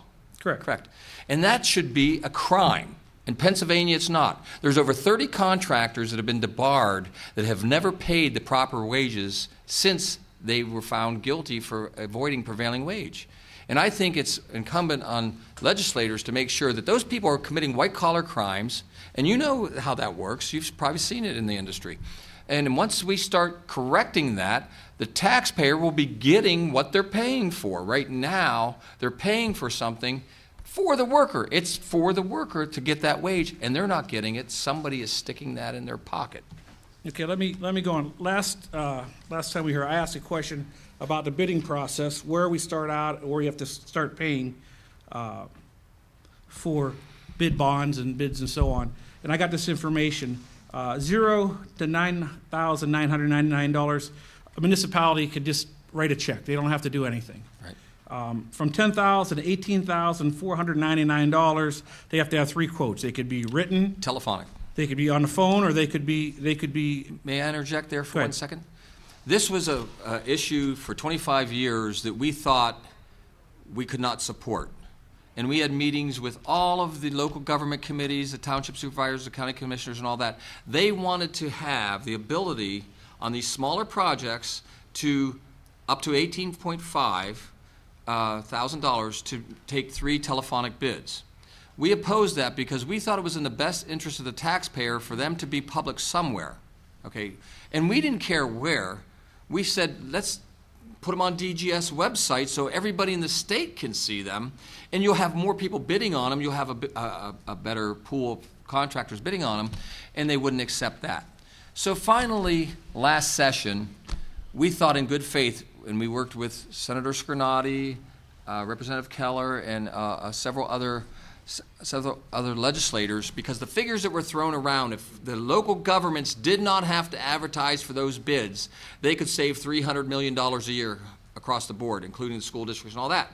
So we as good citizens said, okay, if we can save them $300 million a year, we'll release the votes on those projects. And you know what? Still isn't enough. Got to have more. Every time we turn around, we got to have more. And now we have local governments not even advertising for bids. No one knows what they're doing. They could just call up and say, hey, Bill, I got a job here for $18,900. Can you do it for $18,500? Good, you got it. So, that's kind of a thing we didn't really like, because we wanted our contractors to be able to see those projects in print or on a website somewhere. Now it's all done. No one knows who gets them. No one knows who was called. So I think that's problematic. But we went along with that in order to help the boroughs and townships and county commissioners in their plight of money that wasn't coming in anymore from higher sources, and I'm not going to say who again. Okay, then from $18,500 above, you have to have a competitive bid. That has an escalator in it, too. Sealed bids, bid bonds, and all the rest of the maintenance bonds, and at $25,000 and above right now, it has to be prevailing wage. That's correct. Okay. I just want to lay out for you a project, okay? Now, I work construction, 30 years. I live in a college town. I hire a lot of college students, usually the wrestlers or the football players, because they are really strong and very competitive. I pay them $15 an hour. That's twice as much money that he didn't make anywhere else for that summer job, so they're happy to work for it. It costs me about 20% for my workman's comp, my unemployment, which none of them can collect, right. Okay, and other things. So for 1,000 hours, that's going to cost me $18,000. Okay, say we're doing a roof job for a municipality. We got 1,000 hours into it. I'm going to be there. My partner's going to be there. We're going to hire 3 or 4 or 5 of these college kids. We're going to pay out $18,000. We're going to get the job done. All right. If that goes above prevailing wage, which it would, if I'm paying out $18,000 in labor, now I have to hire roofers out of the union hall. Now, don't get me wrong, roofing is a hard job. I'm too fat and too old to be crawling around like I used to up on the roof, but I put down thousands of squares of shingles. Okay? If I'm going to hire the guys out of the union halls, and there's no young roofers either, by the way. Yeah, or no old roofers, I'm sorry. No old roofers, because it's too hard on you. Okay, I'm going to pay them $23.65 an hour. And I'm going to have to pay 20% on top of that for the things we talked about. So I'm going to come out to $28,380 for that same 1,000 hours. Now, on top of that, I have to pay their benefits. Now, their benefits I don't have to get taxed on. I can send that into the union, and they'll take care of that. That's an additional $12,170. So I'm paying these union contractors $40,550 for the same job that me and my wrestlers did for $22,500 for $18,000. So I'm saving $22,550. Now, there's no way I'm going to be charging. I'm not going to charge that municipality a union scale for basically college kids to do that roof. But we'll still do the job. We'll still do the job well. Okay. Now, if I do the same job with my same crew, with my wrestlers and football players, okay, I have to pay them prevailing wage.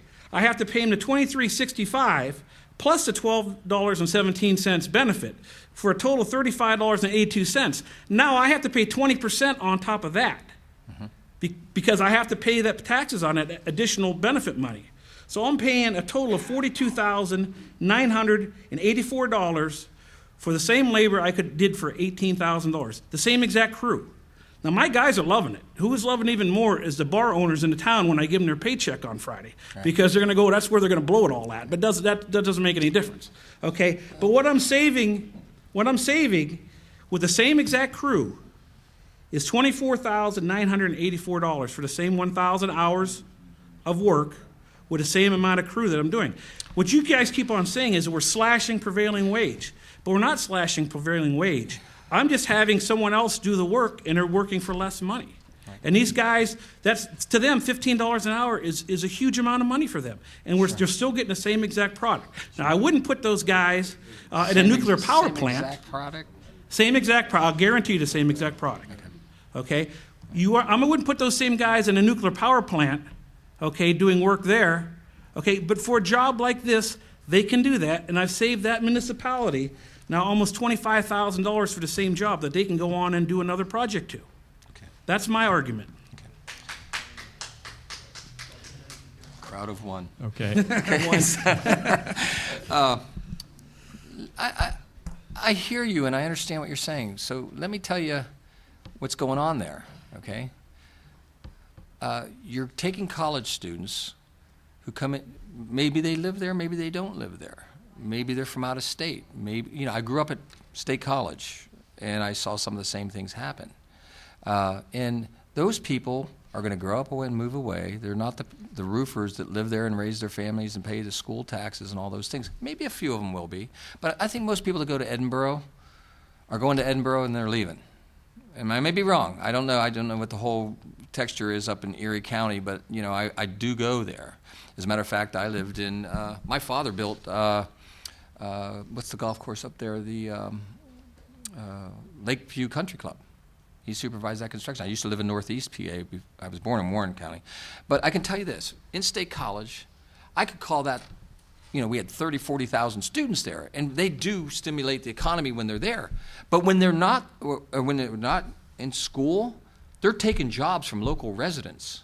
And I used to call that the land of little opportunity when I lived there, because when I lived there, it was hard to get a good paying job, because any student that came into town would work for hardly any beer. They would work for beer if you asked them to. They really would. You give them a cake, they'll do the same thing. Go down to Carlisle, Cedar Blooms, go to Dickinson. Alcohol, they drink better than anybody down there. I used to replace the windows every weekend, from beer bottles going through them and the parties they used to have. So, do you want to build a community, or do you want cheap labor? Do you want to have citizens that are going to remain in the area? Do you want your company to have longevity, or do you just want to keep churning people through as they graduate? Or do you want to have people that are going to grow up in Williamsport or Erie or wherever it is, and they're going to pat you on the back and say, you know what, you've been a damn good state rep, and I raised my family, and you helped me do that. And my kids are now going to college because I can afford to pay for them to go to Edinburgh. Every job they take from those local union guys that you like to use, and I'm really happy to hear you do use them. That's one less kid that can go to Edinburgh University because he doesn't get that job because you undercut the wages there. I didn't undercut the wages. No, you got cheap labor. I didn't undercut the wages. That's the labor cost that bears what goes on in that town. Now, so you're saying that union laborers don't, or union roofers don't work anywhere else? The union roofers are working in Erie on bigger projects. They aren't going to want to do a little shingle job somewhere. But if they're prevailing wage, you're just paying your people a different rate and maintaining the standard for the area. So the bigger projects and the local guys keep their standard where it should be, rather than having students coming in and undermining the standard. What I'm saying is that those jobs probably wouldn't get done if they had to pay prevailing wage to get it done. Thank you. Thank you, Representative Lucas. We do have one more testifier who's been very patient. And I want to thank you both again for coming back 4 times. It was really... Well, we're willing to talk aside from this, so thank you. Very good. And thanks to the staff for doing all the prep work. Really, that goes unnoticed and it should not. Thank you. Thank you. Okay, last but not least, very patient Dr. Oscar Nade, representing the Williamsport Area School District. Dr. Nate, I apologize. We've made a number of adjustments to the schedule today to accommodate folks that had to leave early, and you got the short end of that. Thank you for sticking around for us. Fortunately, I don't live too far away, so I don't have a big travel problem. Mr. Chairman, members of the committee, I'm Oscar Nade. I'm a former school superintendent here in Williamsport for 20 years, and I'm now engaged as a community volunteer primarily with Preservation Williamsport. It's an organization that seeks to preserve the rich architectural heritage of Williamsport and educate folks about the value of preservation. I believe you all have my written testimony. Let me just refer to a couple of points because this hearing now is officially over according to Mr. Karn's schedule. I don't want to keep you over time, but I will point out a few things in the testimony. I was responsible for 7 building projects during 20 years as superintendent of schools. And the previous testimony to the contrary, application of the prevailing wage cost the taxpayers of the Williamsport Area School District 30% more than they needed to. Enough said. You have one bill out of committee, 796. I think there are now 2 bills. You just 3 bills. I would hope that one of them is 1191. Is it? No. Well, that's the best of the bunch that you had before you, and it's the one that does the most to create the inequities that Prevailing Wage Act affects us here in Williamsport. We think that, I think, and I'm not representing the Williamsport Area School District, by the way, I have been retired from that for 21 years. But I can tell you that during those 20 years that I was superintendent, we paid a burden. I think 2 things or 3 things can be said about the Prevailing Wage Act very briefly. One is it needs an increase in the threshold consistent with some recognition that inflation exists, whether it's 190,000, 500,000, whatever. But 25,000 since 1963, no. That's not realistic. Secondly, the threshold needs to be indexed, and the CPI doesn't do it. CPI affects the increased cost to a urban wage earner of the things they use to live and eat with. You need a construction or building cost index, and that should be built into the act. And I Googled it. Anybody can. And there's a host of possibilities. One of them out of the Engineering News Record publishes both a building and a construction cost index. Let me tell you what that might have meant to some high schools. I spent some of my retirement years working for an architectural firm as an education facility planner. We did feasibility studies. I have some experience in watching the rising cost of school facilities. We built a high school in Williamsport, completed it in 1972, an enrollment capacity of almost 2,500 students, and it's got 12 acres under roof, and it cost $16 million to build, and completed it in 1972. From my experience as an educational facilities planner, I noticed that that same building today would cost $110 to $120 million. And back in its time, 1972, your colleagues at that time referred to it as a Taj Mahal and enacted limitations on how much you could spend without a public hearing. So it goes. My other part of the testimony has to do with our historic preservation. Williamsport has a nationally certified historic district consisting mostly of Victorian-era homes built during the period of time when Williamsport was regarded as the lumber capital of the world. The lumber industry and related industries made a lot of people in this city wealthy, some of them very, very wealthy. They built fabulous mansions along West 4th Street and West 3rd Street, and if you have the time sometime, drive in that historic district and look at those mansions. They're in the process of being restored. Many of them were badly degraded, however. During the 1930s, when we had the Great Depression, A lot of the stained glass windows were sold out. They were cut up into apartments and rooming houses. The fixtures and ceilings were all sold off. One of those houses, the house built by Edwin and Emma Rowley, did not experience that kind of degradation.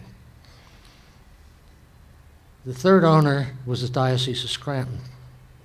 They bought it at a fire sale price from the previous owner in 1932, and it became a convent for sisters who would teach across the street at St. Joseph's School. The sisters took care of the place. It's a gem. It looks like it did when they took it over. Very little change. Original floors, original wainscoting. We've had to do some restoration work, but that building is owned now by Preservation Williamsport, a foundation whose mission I described to you earlier. We would like to do some work there and have done some work there. At one time, one of your former colleagues, State Representative Capelli, helped us secure a DCED grant, $90,000, with which we were going to both paint the exterior and replace the amosite in the carriageway with brick pavers. We had bid the job earlier, got some quotes. We applied prevailing wage when the contractor was selected, and it cost us $90,000 to do $60,000 worth of work. It didn't include the painting. It included only the driveway work. What I'd like to propose for you is another amendment to an existing bill or something you might deal with independently. We'd like to do a kitchen project. We'd like to restore the kitchen to its original state, make it look authentic the way the rest of the house does. Figure it cost about $70,000, and I have looked into getting a Keystone Historic Preservation grant from our own Pennsylvania Historical and Museum Commission. But there's some limitations. One is that maximum award is $25,000. Two, it needs a 50-50 cash match. And three, it's a prevailing wage. It's applicable to the Prevailing Wage Act because it exceeds $25,000 in cost. We haven't got it done. What I'd like to suggest, and we don't go around looking for that private match because potential donors have told me, well, if this is a prevailing wage job, a third of my money is going to go to an artificial wage. One that just doesn't happen here. So what I'd like you to do is consider amending a bill using language from the Keystone grants, eligibility guidelines, who may apply. I'd like you to amend a bill to exempt nonprofit organizations and public agencies that own or support a publicly accessible historic property listed or eligible for listing in the National Register of Historic Places, or that own and support a contributing historic property to a National Register Historic District, which is what we are. That would make it a lot easier for nonprofits to do the kinds of jobs they need to do to further their mission of historic preservation in the Commonwealth and especially in Williamsport. That's what we'd like to do.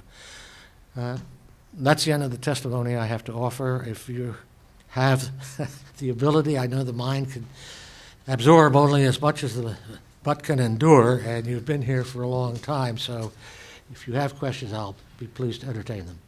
Okay. Thank you. First, I just wanted to give you some good news that we do have a bill in the pipeline by one of my colleagues from the district right next to mine in Chester County to allow historic properties and land conservancies to opt out of the Prevailing Wage Act, much like we've had a bill to let school districts opt out of prevailing wage, or we've had bills to let municipalities. There's a lot of different things in the pipeline. It's one of the things that the prior testifier had alluded to. He wondered why he was here testifying when we've already voted on some bills, but there's still more in the pipeline. And what you've described is one, and I'm sure Representative Milne is probably going to look for opportunities to amend his bill onto something else as things work their way through. Do you have a question, Greg?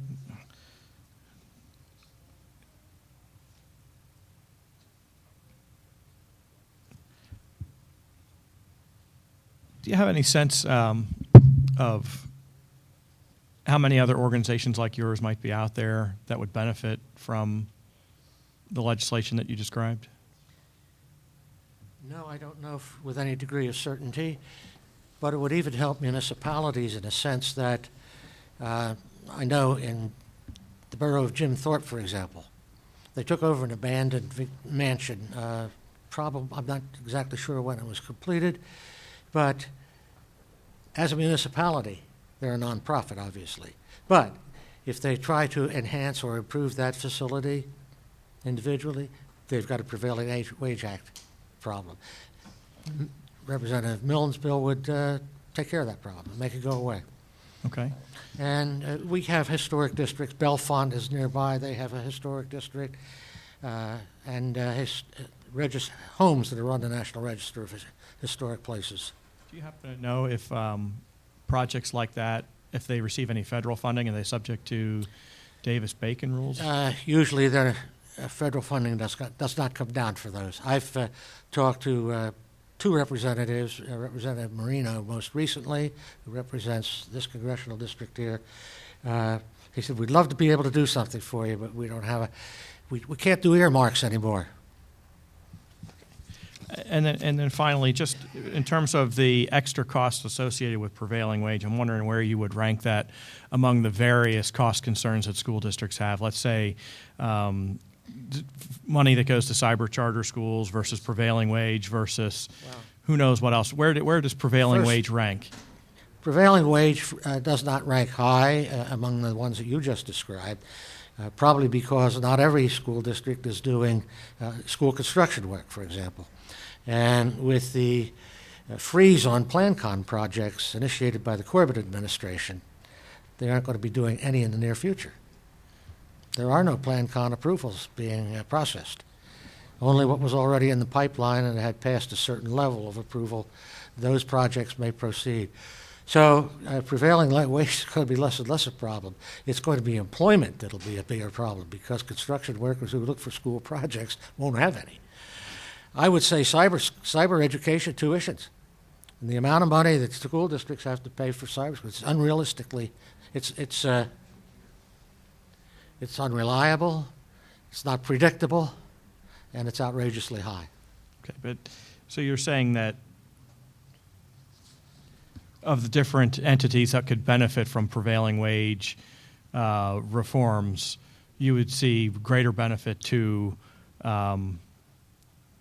historic organizations at this point than school districts? Yeah, if they were exempted, absolutely. Or even if the threshold were increased to a level consistent with what inflation would have done to the $25,000 threshold established in 1963. And I think that's about $189,000 or something like that. Not $100,000 like is proposed at 796. But municipalities would benefit. We have a swimming pool in the city of Williamsport that needs repairs. It isn't going to get repaired. And it's a neighborhood that needs recreational